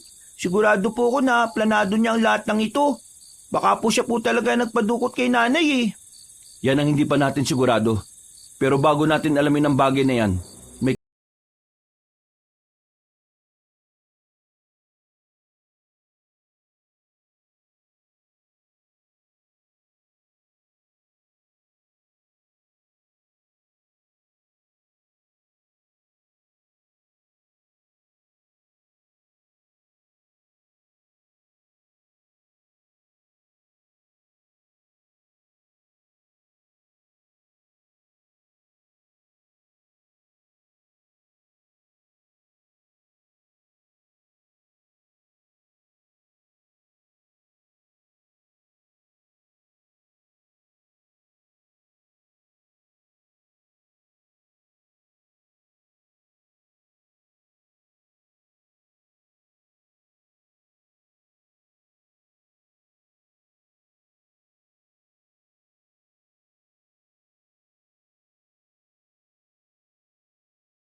walang makakita ng pagiging anghel mo.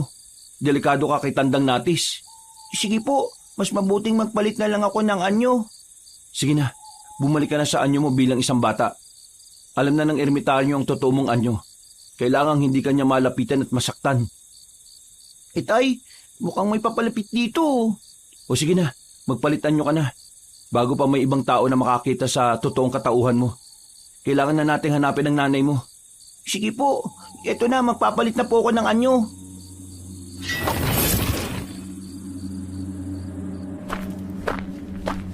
Saktong pagkabalik ni Kaliel sa anyo niya bilang tao, nagulat sila nang dumating si Maricar.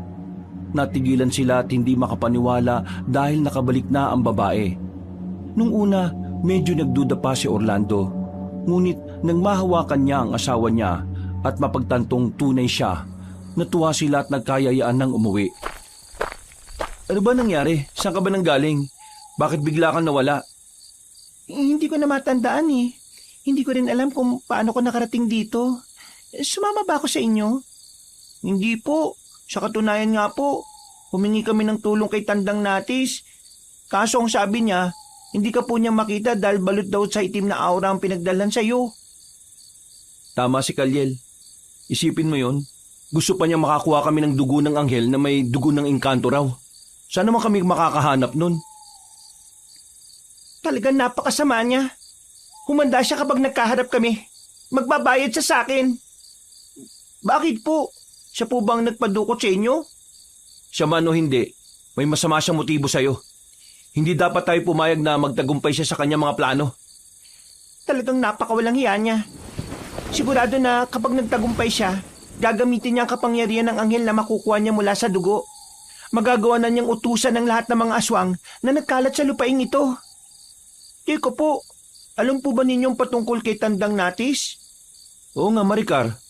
Mukhang nakakapanibago ka naman. Wala akong ganong alam sa kanya. Nababasa ko lang kasi ang pagkatao na matandang yun eh. At alam kong ubod siya ng sama. O sige na, mamaya na tayo magkwentuhan pagka-uwi sa bahay. Malalim na ang gabi oh. Tara na, umuwi na muna tayo. Hayaan na natin ang mga katawan ng aswang na nagkalat dito. Ang mga kabaryo na natin ang bahala sa mga yan. Bago tuluyang umuwi, nakiusap si Orlando sa iba nilang kanayon na sila na ang bahalang sumunog sa mga bangkay ng aswang. Pumayag naman ang mga tao Kaya nakauwi na silang tatlo sa kanilang bahay. Kahit napagod sila, mas pinili nilang magkwentuhan na lamang muna. Ang buong akala namin, hindi ka na namin matatagpuan pa, mahal. Oo nga po. Kung sa bundok ka po namin pupuntahan, sigurado po na mahirapan kami ni tatay. Isa pang problema ko, itong si Kalyel. Baka kasi pag-interesan siya ng mga aswang at pati siya kunin nila. Bakit naman siya pag-iinteresan? Siya ba ang anghel na tinutukoy ni Tandang Natis? Shh! Huwag ka maingay. Baka may makarinig sa'yo. Sugurin tayo dito nang wala sa oras. Ibig sabihin, totoo ang sinabi ko ha, Orlando? Ha? Hindi Naisip ko lang kasi na baka mapagkamalan siya ng mga aswang. O kung hindi man, baka ng matandang ermitanyo. Sa talas ng pandaman ng ermitanyong yun, siguradong alam na niyang patungkol kay Kalyel. Yun kung totoong sinasabi niya. Hindi ba, Kalyel? Opo. Maricar, mas mabuti siguro matulog na tayo. Pagod kami at alam kong pagod ka rin. Sige na. Oo na, mas mabuti pa nga magpahinga na tayo. Dahil sa pagod na nararamdaman nila, nakatulog silang tatlo ng mahimbing. Kinabukasan, nagpasya sina Orlando na alamin kung nagawa na ng mga taong kanilang sinabi. Nagpasalamat na lang siya sa kanila at nagbigay na rin siya ng mga panuto sa mga tao kung sakaling aatake ulit ang mga aswang. Sa kabutihang palad, pagkalipas ng mga araw, naging tahimik na rin ang mga baryo nila. Naging mas malapit din sina Maricar at Kalyel kung ikukumpara dati. Ang ipinagtataka lang ni Orlando, hindi na muling nagpakita pa si Tandang Natis sa kanila. Baka naman totoong may iba siyang motibo sa atin. Sigurado na natatakot na magpakita yon. Alam kong siya ang nagpapadala ng mga aswang na naghahasik ng lagim sa kanayunan para mahuli niya ang anghel. Teka po, Nay, paano po niyo nalalaman ng patungkol dyan? Basta, hindi na importante yan. Ang kailangan natin ay ang pagandaan ng muling pagsalakay ng mga alagad niya. Subukan niyong baliktarin ang pangalan niya. Ano bang ibig mong sabihin, mahal? Siya ang pinakapinuno ng mga aswang at iba pang mga masasamang nilalang dito sa mundo. Siya ang bathala na kung tawagin ay Sitan. Nagkukunwari lang siyang ermitanyo para malin lang niya ang mga tao. Teka, o nga po no, Natis. Natis ang pangalan niya At kung babalik ta rin, nagiging Sitan. Tama po kayo, Nay. Kung ganon, simulat sa pool, masama na motibo niya sa atin. At siguradong si Kalyel talaga ang paka niya dahil gusto niyang makuha ang anak natin. Ang timonyong yun. Huwag lang siya makakamaling gumawa ng masama kay Kalyel. Sisiguraduhin kong mapupulbo siya. Huwag natin siyang bigyan ng pagkakataon para makalapit sa anak natin. Babantayan natin si Kalyel ng mabuti. Kahit pa may kakaibang napapansin si Orlando sa pag-uugali ng kanyang asawa, hindi niya muna ito sinita. Pakaramdam din niya'y naiilang si Maricar sa kanya. Pero lalo naman itong naging malapit kay Kalyel. Iniisip lang ni Orlando na baka pagod lang palagi ang babae. O baka naman dala lang din ng kanyang pagkatapos ng buwan ng dalaw. Isang gabi, sa hindi nila malamang rason, hinila sila ng matinding takot. Nakatulog ng mahimbing sina Orlando at hindi sila nagising hanggang dumating ang umaga. Napabalikwas na lang siya nang lumakas ang kabog ng dibdib niya. Maricar, gising! Wala si Kalyel! Bukas din ang bintana ng kwarto niya! Ha? Ano? Hindi ito maaari. Baka dinukot siya ni Sitan. Kailangan hindi magtagumpay ang demonyo yun sa binabalak niya. Gagamitin lang niya si Kalyel para mas lalo siyang maging malakas. Yan din ang iniisip ko eh. Tara, hanapin natin ang kuta niya at bawiin natin ang anak natin. Sige, alam ko kung nasaan siya posibleng dinala ni Sitan. Saan naman? Teka, kukuha lang ako ng itak natin. Basta, malalaman mo rin yan, mamaya. Teka, talaga bang ikaw si Maricar? Bakit simula nung mawala ka, nag-iba ka na? Ano ba nangyayari sa'yo? May problema ba? Wala. Bakit? Ano bang ibig mong sabihin? Basta, pakiramdam ko nag-iba ka na eh. Hindi na ikaw yung Maricar na nakilala ko. Ano bang problema? May nagawa ba akong mali sa'yo? Wala. Ay naku naman sige na. Kunin mo ng itak at na makaalis na tayo. Baka abutan pa tayo ng dilim sa paghahanap kay Kalyel eh. Sige na nga. Pagkakuha ni Orlando ng mga itak, umalis agad sila ni Maricar.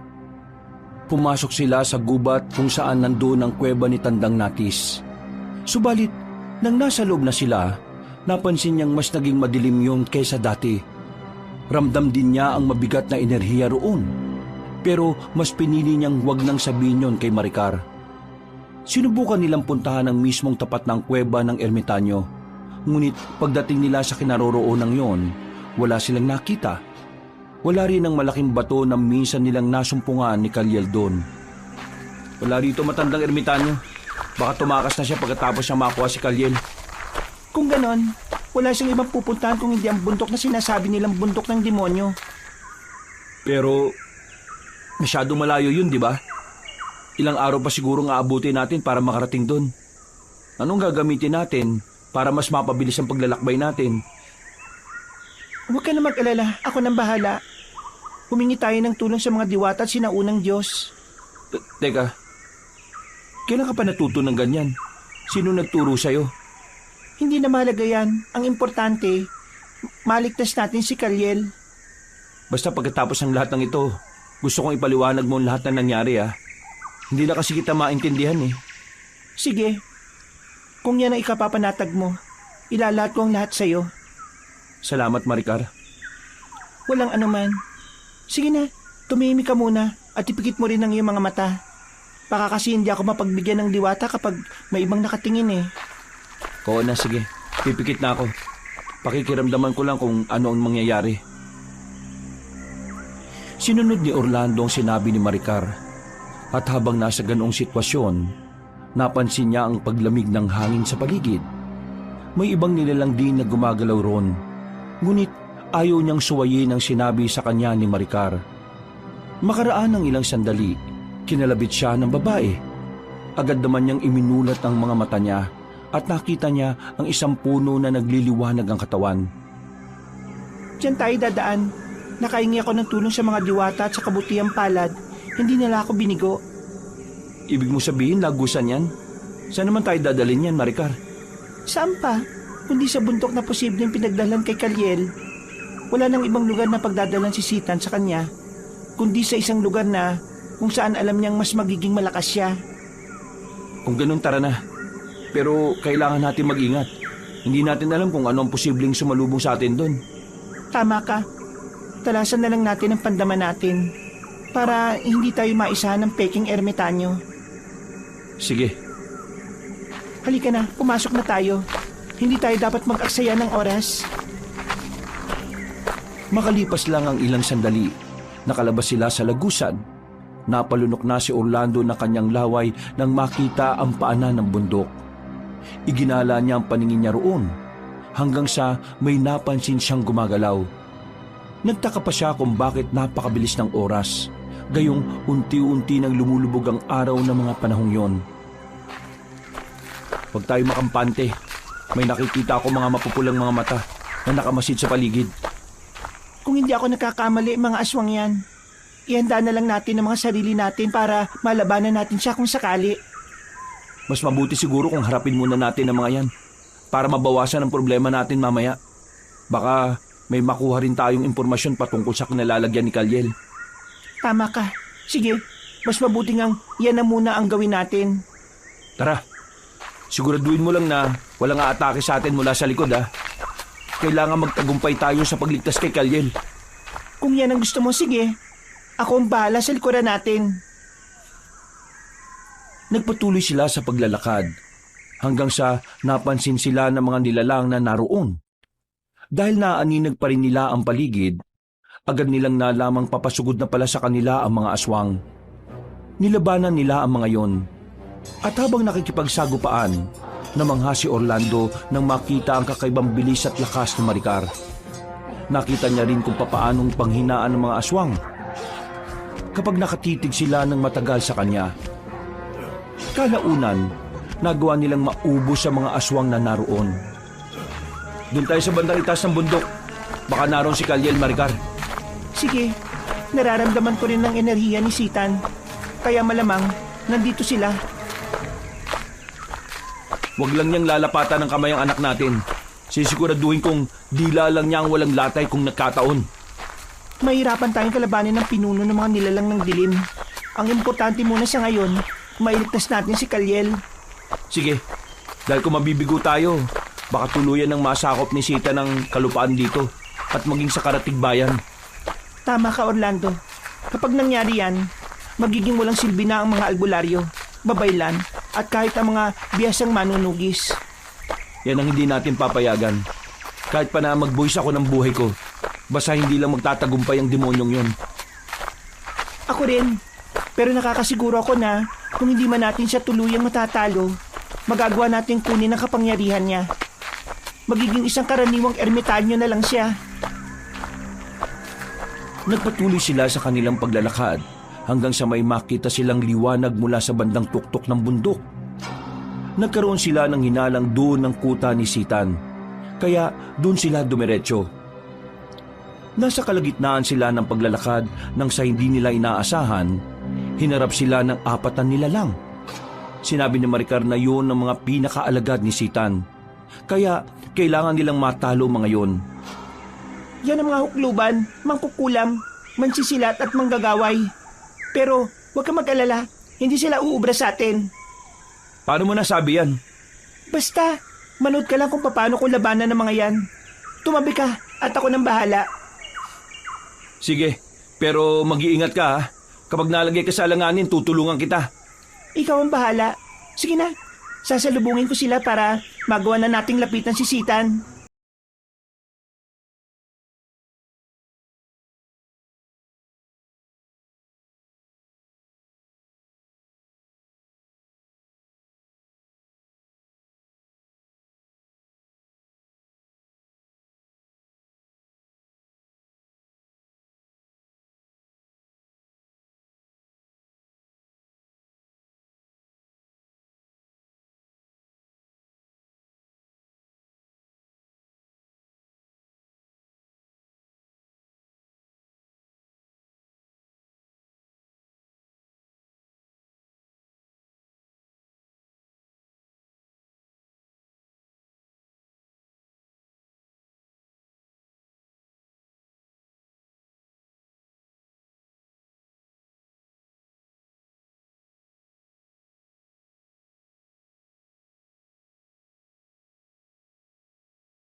At sigurado na napaghandaan na rin kasi niya ang laban natin sa kanya. Hindi tayo ata sa kanya. Gagawin natin ang lahat para mailigtas si Kalyel. Nagsimula silang maglakad patungo sa kinaroroonan ni Sitan. Habang nakamasid doon si Orlando, nakaramdam siya ng takot dahil sa anyo ng nasabing nilalang. Hindi na siya anyong matandang ermitanyo, kung hindi isang nilalang na may sungay at mamula-mula ang balat. nagbabagari ng mga mata nun. At iba kaysa sa mga karaniwang aswang. Alam niya sa sarili niyang mahihirapan sila, ngunit kailangan niyang kayanin yon alang-alang kay Kalyel. Nang ilang dipa na lang ang layo nila, ay napahalakhak si Tandang Natis at marahang humarap sa kanila. Sumenyas din siya at sa isang iglap, pinaligiran na ng mga aswang sina Orlando. Nakarating ka na rin dito, Orlando. Heh, at may kasama ka pang isang anghel. Tamang-tama ito. Pakawalan mo si Kalyel. Alam kong ikaw ang dumukot sa kanya. Pakawalan mo, dahil kung hindi, susunugin ka namin ng buhay ng asawa ko. Ha? Asawa mo? Bakit hindi mo siya usisahin kung ano ang totoo? Gusto ko pa nga sanang ibalita sa iyo na 2 ang bihag ko eh. Kaso, nagulat ako ng kasama mo palang huwad na yan. Ikaw ang huwad, Sitan. Nagkunwari ka bang ermitanyo para lang makalapit kina Orlando? Heh, nagsalita ang hindi huwad. Bakit ikaw? Sabihin mo nga sa akin, ikaw ba ang totoong Maricar? At ang bihag ko ang siyang peke, ha? Anong ibig mong sabihin? Wala akong alam sa pinagsasabi niyo, ah. Maricar, ano to? Maricar, ipaliwanag mo kay Orlando ang lahat. Pero bago yan, mga alagad, dakpin niyo muna ang babaeng mapagkunwaring yan. Silang dalawa ni Kalyel ang gagamitin natin para mas madagdagan ang kapangyarihan natin. Sige, subukan niyo. Kung hindi ko kayo sunugin at gagawin ka mo. Bakit boses mo lang ang inibaba? Bakit hindi ka magpalit ng totoo mong anyo? Magsasalita pa sana si Orlando, pero bigla silang sinugod ng mga aswang. Napatawa naman si Sitan habang nakamasid sa kanilang dalawa. Nasa kalagitnaan sila ng pakikipaglaban nang biglang nagbago ng anyo si Maricar. Nagliwanag ang buong katawan niya at naging isa siyang lalaking may pakpak. Natulala roon si Orlando at napagtanto niyang isang anghel ang kanyang kasama. Ibig sabihin, totoong sinabi ni Sitan, isa kang anghel at nilinlang mo lang ako? Totoo, Orlando. Kaya ano ba ginagawa mo? Dakpin mo lang ang anghel na yan at nang matapos ang lahat ng ito. Oo, Orlando. Isa nga akong anghel. Ako si Azrael at ako ang totoong ama ni Kalyel. Hindi kita nilinlang. Ginamit ko lang ang katauhan ng asawa mo para maprotektahan sana ang anak ko. Alam ko rin na si Sitan ang dumukot sa kanya para magtagumpay siya sa plano niyang ito. Ang ingay mo, Azrael! Anghel ka ba talaga? Kung anghel ka, patunayan mo sa akin ang lakas mo! Ikaw, Sitan, saan mo dinala ang asawa at anak ko? Sabihin ko na lang sa iyo, kung ikaw mismo ang uhuli sa anghel na yan. Orlando, nakikita ko sila. Naroon sila sa kuweba na malapit lang dito. Ako nang bala sa mga nilalang na ito. Puntahan mo sila at iligtas. Pero baka kumapano ka, Anghel Azrael. Walang mangyayari sa akin. Ako ang anghel ng kamatayan at kahit na sino, walang makakatalo sa akin. Ha! Tingnan lang natin! Umiip si Tandang Natis sa ere at sa tulong ng malamlam na liwanag na mula sa mga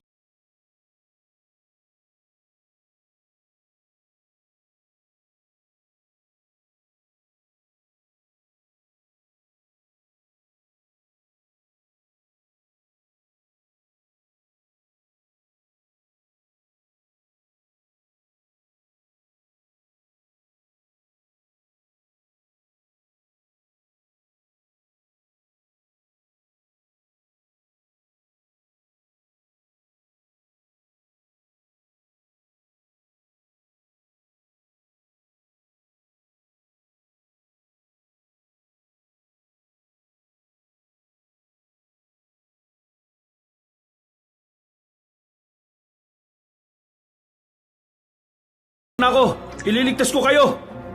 Sige po, Tay. Baka po kasi kung ano ang gawin sa amin ni Tandang Natis eh.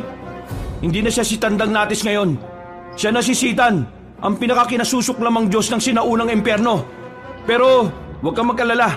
May kasama tayo sa pakikipaglaban sa kanya. Sino po? Ang ikalawang nanay Maricar ko po? Hindi sumagot si Orlando. Nagmadali siyang lumapit sa kinaroroonan ng bata sa kakinalagan yun. Nilapitan niya rin si Maricar na nakahandusay sa sahig ng kuweba. At nang mapagtanto niyang wala ngang malay ang babae, kinarga niya yung palabas ng kuweba.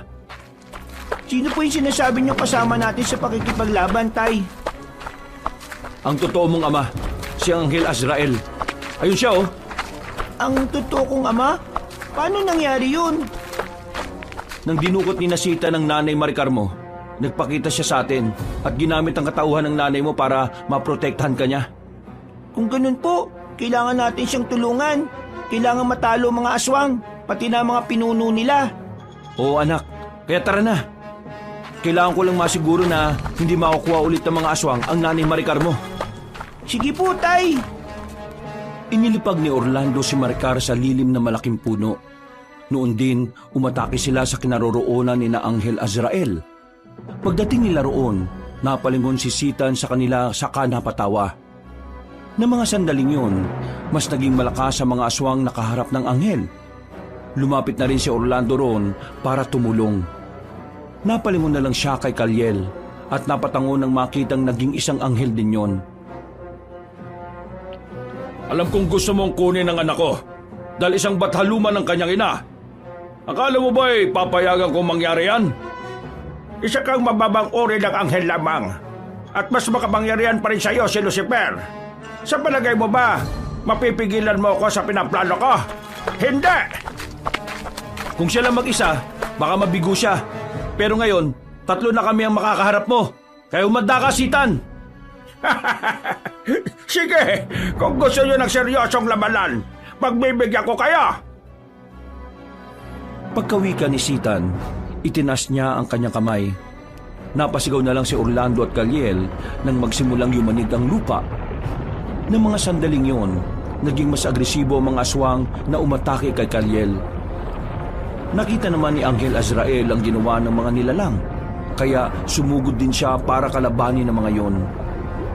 Napamura naman si Orlando at noon din tumakbo rin siya para lapitan si Sitan. Subalit nang ilang dipa na lang ang layo niya sa kalaban, ikinumpas nito ang kanyang kamay. Kasabay noon, napako siya sa kanyang kinatatayuan. Sige, gumalaw ka kung kaya mo! Anong ginawa mo sa akin? Bakit napako ko sa kinatatayuan ko? Pakulan mo ako dito! Ginawa ko yan para mas maging madali sa akin na kunin ang asawa mo. Ang totoo mong asawa. Napakasama mo! Ano naman ang gagawin mo kay Maricar, ha? Malalaman mo rin. Huwag kang mainip. Panoorin mo muna kung paano talunin ng mga bagong ahon kong alaga. Bagong ahon? Oo, dahil ang mga tinawag ko ay mula sa kailaliman ng lupa. Tignan mo kung gaano sila kabagsik. Nilingon ni Orlando sina Kaliel at Anghel Azrael. Nakita niyang medyo hirap ang dalawa na talunin ng mga aswang na mas maliliit at mas maliliksi kung gumalaw. Walang ano-ano. Nawala si Sitan at napasigaw siya nang makitang nasa tabi na ng aswang niya ang peking ermitanyo. Susugod sana siya pero inatake siya ng mga malilitan nilalang.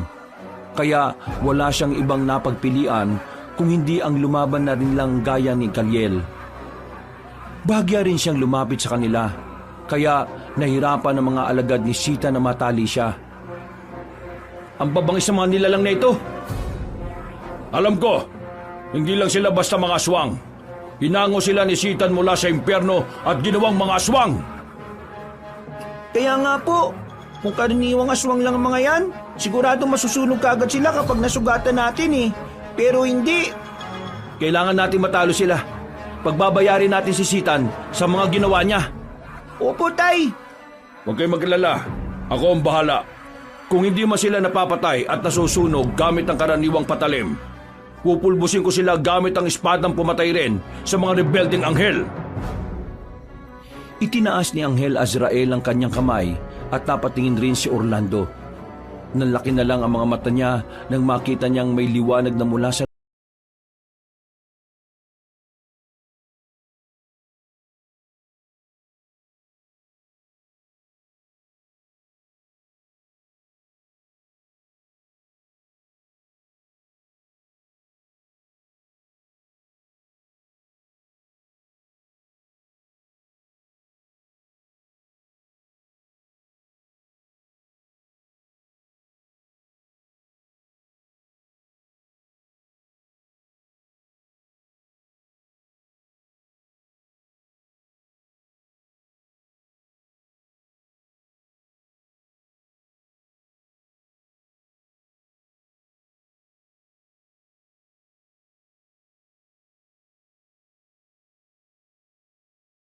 Azrael.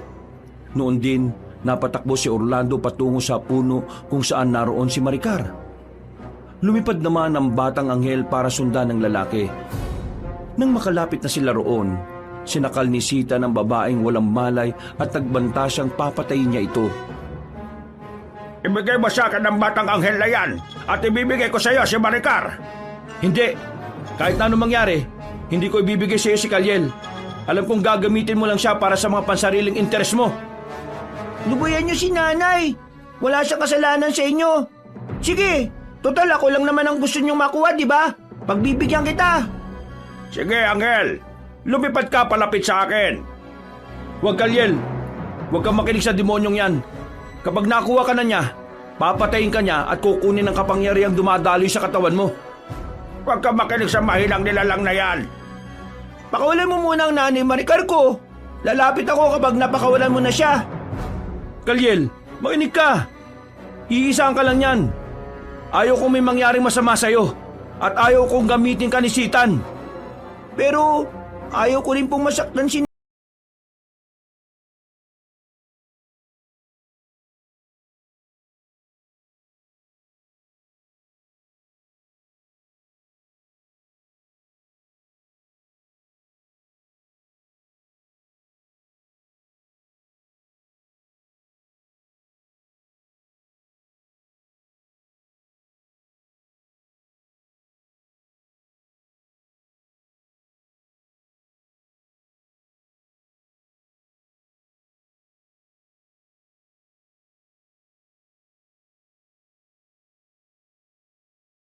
Itinaas niya rin ang espadang hawak niya.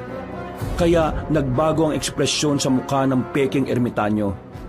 Kasunod noon, lumipad ang anghel patungo kina Orlando.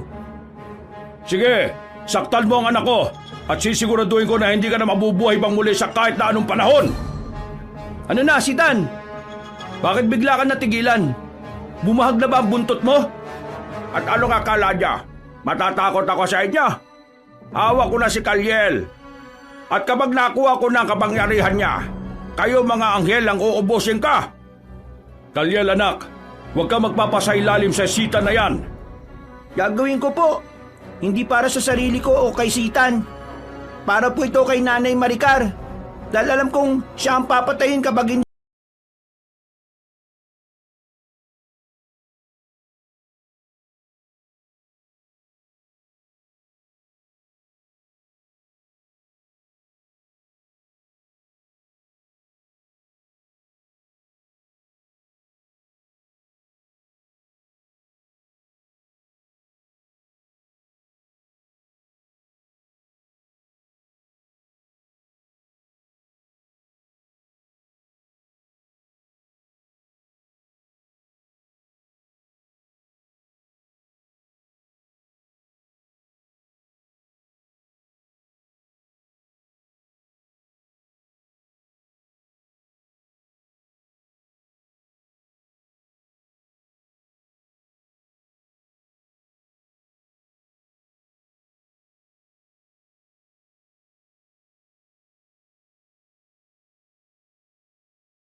Para kunin ang atensyon ng nasabing nilalang. Kung hindi umubra sa akin ng anghel, ikaw pa kaya? Isa ka lang mahinang manunugis ng aswang. Mahina? Tingnan natin. Kahit na itong itak lang ang panlaban ko sa'yo, kaya kitang talunin. Alang-alang sa anak at sa asawa ko.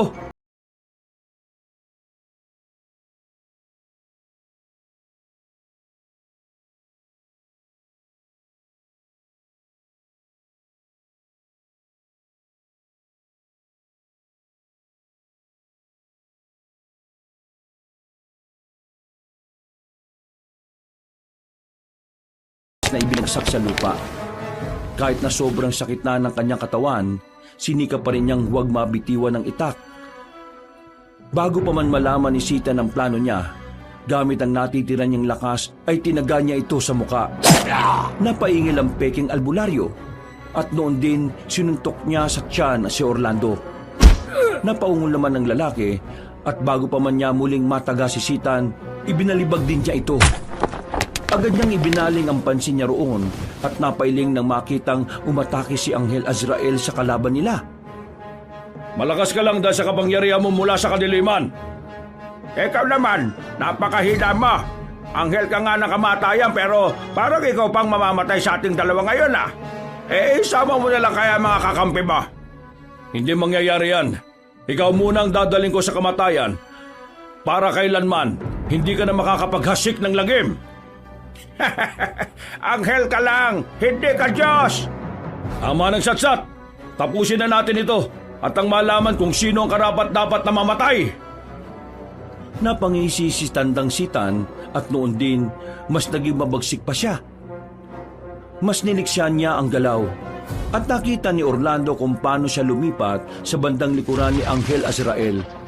Sinungguban niya ang pakpak noon at bago pa man makalapag ng anghel, binali niya ang pakpak nito. Isang malakas na pag-ungol ang nagawa ng totoong ama ni Kaliel. Kasunod noon, ibinalibag siya ni Sitan.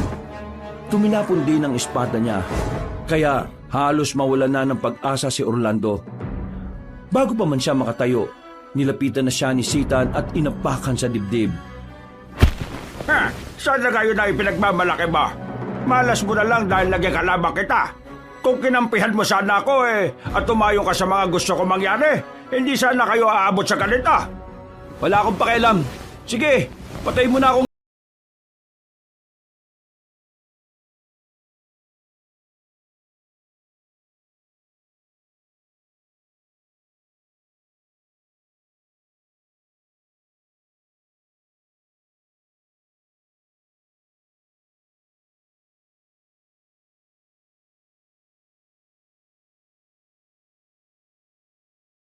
na lang siyang napatawa nang malaman niyang ang espada ni Anghel Azrael ang nagawa niyang damputin.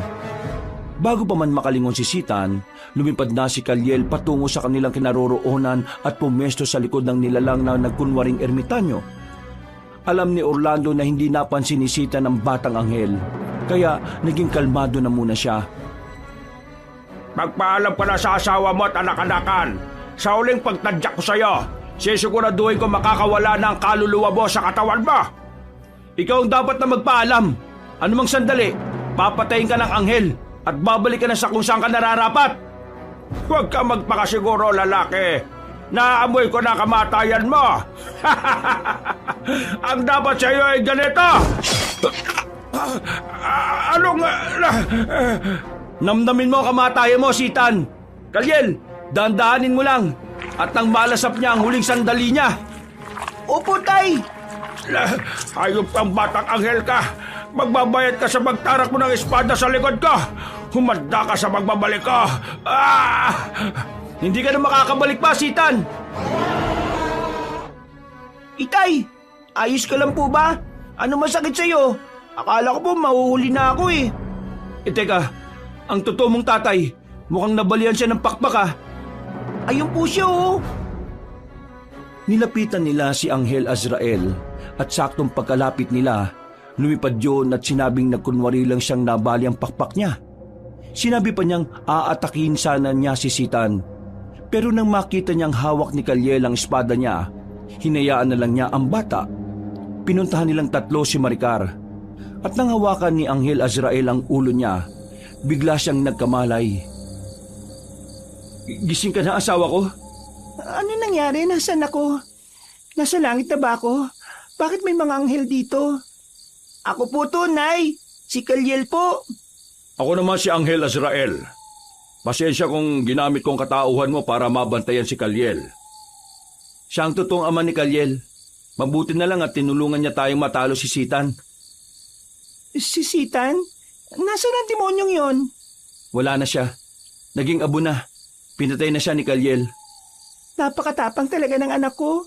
Napahama mo ko, Kaliel. Salamat din, Anghel Azrael, at hindi mo pinabayaan si Kalyel. Nung makatayo na si Maricar, nag-usap sila patungkol sa kalagayan ni Kalyel.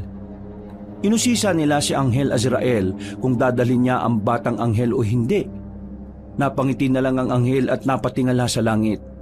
Sinabi rin niya na kahit nadalhin niya sa langit si Kalyel, hahanapin pa rin ito ang buhay sa lupa. Nasanay na siya rito sa lupa. Ayaw ko rin madamay siya sa digmaang nagaganap sa langit. Mas mabuting dito na siya sa inyo. Talaga, Anghel Azrael? Hindi mo kukunin si Kalyel? Akala ko kasi bumalik ka para kunin siya. Yan din sana ang una kong iniisip. Pero nang makita ko kung gaano nyo kamahal ang anak ko, napagtanto kong mas dapat siyang mamuhay kasama ninyo. Talaga po, Tay? Naku, maraming salamat po. Salamat, Anghel Azrael. Pero may isa pa po kaming problema eh. Baka po kasi malaman ng mga tao ang pagiging anghel niya. At kagaya ni Sitan, pag-interesan din po siya. Huwag kayong mag-alala. Magmula ngayon, ang kahit na sinong mortal ang makakita sa anyong anghel niya, ay malilimutan ito. At hanggat hindi namamatay ang mortal niyang katawan, hindi siya babalik sa totoo niyang anyo. Maraming salamat. Kahit papano nawala ng isa sa mga alalahanin namin. Ano, Kalyel? Handa ka na bang umuwi sa bahay natin? Oo naman po. Sabik na nga po ako makipaglaro sa ibang bata eh. Kung ganun, tara na. Maglakad na tayo pa uwi. Hindi na kailangan. Sandalit hihingi muna ulit ako ng tulong sa mga diwata para magkaroon kayo ng lagusan pabalik sa baryo ninyo. Ipinikit ni na Orlando ang kanilang mga mata at nang sabihan silang dumilat, nakita nilang isang lagusang napakaliwanag. Noon din, bumalik na rin sa anyong bata si Kalyel at magkahawak kamay silang tatlo na pumasok sa lagusan. Bago pa man mawala ang liwanag na yon, napalingon sila kay Anghel Azrael na nooy nakangiti sa kanila habang lumilipad patungo sa kalangitan. Makaraan lang ang ilang sandali. Nakarating silang tatlo sa kanilang bahay. Dahil madilim pa, minabuti na muna nilang matulog para makapagpahinga. Makalipas ang ilang buwan, Nay, Tay, makikipaglaro po ko ha. sige nak, basta mag-iingat ka ha. Huwag mo ngayaan na matuyuan ka ng pawis sa likod mo. Opo, Tay. Huwag ka rin makikipag-away sa mga kalaro mo ha. Ayaw namin na may kaaway ka. Sige po, Nay. Kapag nagutom ka, umuwi ka rin ha. May pagkain naman dito. Huwag mong hayaan ang sarili mong magutom dahil lang sa paglalaro. O sige na. Baka kasi hinihintay ka na ng mga iba mong kalaro eh. Napangiti na lang ang mag-asawa nang makita nila ang pananabik ng anak nila para makapaglaro sa kapwa niya bata. Napayakap na lang si Orlando kay Maricar at napabuntong hininga. May pagkakataon kasing nakakalimutan nila kung sino talaga si Kalyel. Ngunit dahil sa mga naging karanasan nila, hindi nawala sa isipan nila ang patungkol sa pagiging anghel ng bata. Alam mo, ang buong akala ko, kukunin talaga siya ng totoo niyang tatay eh. Mabuti na lang talaga at hindi niya ipinagdamot sa atin ng anak niya. Kaya nga kung tutusin, pagkakataon na siya. Saka magpasalamat na lang tayo tinulungan niya tayo matalo si Sitan. Sino ba naman ang mag-aakala na ang mabait na ermitanyong yun isa palang pinuno na kasamaan? Saka may interes pala siya sa batang anghel na anak natin. Hindi ko kagad nalaman yun Kung alam ko lang na yun ang pakay niya, hindi ko siya hinayaang makalapit kay Kalyel. Ako din, kung may babalik ko lang ang oras, hindi ko papayagan si Kalyel na makipagsalamuha sa matandang yon.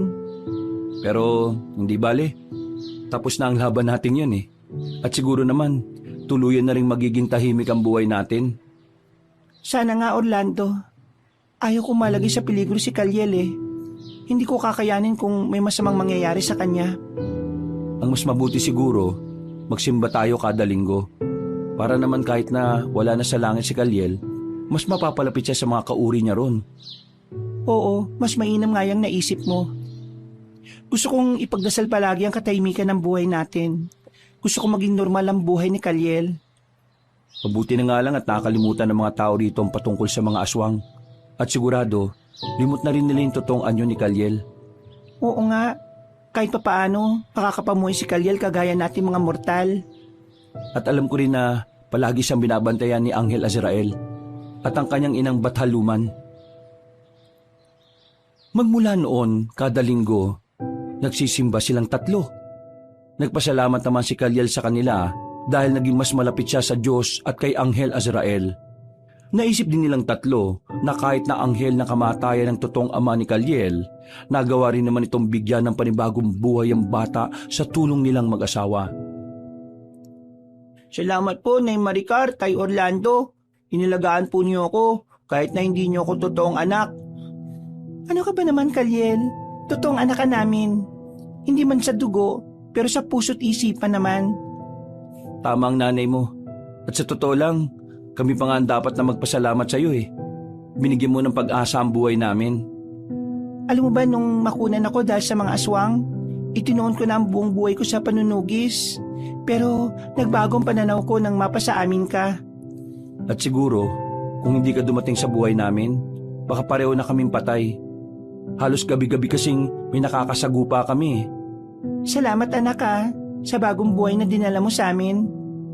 Naku, walang anuman po, Nay, Tay.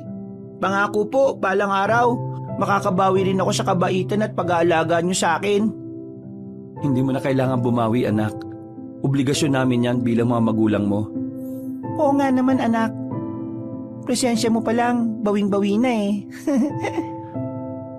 Basta po kapag malaki na ako at kaya ko nang kumita ng pera, lahat ng gusto nyo, bibilin ko para sa inyo. Pangako po! Wakas,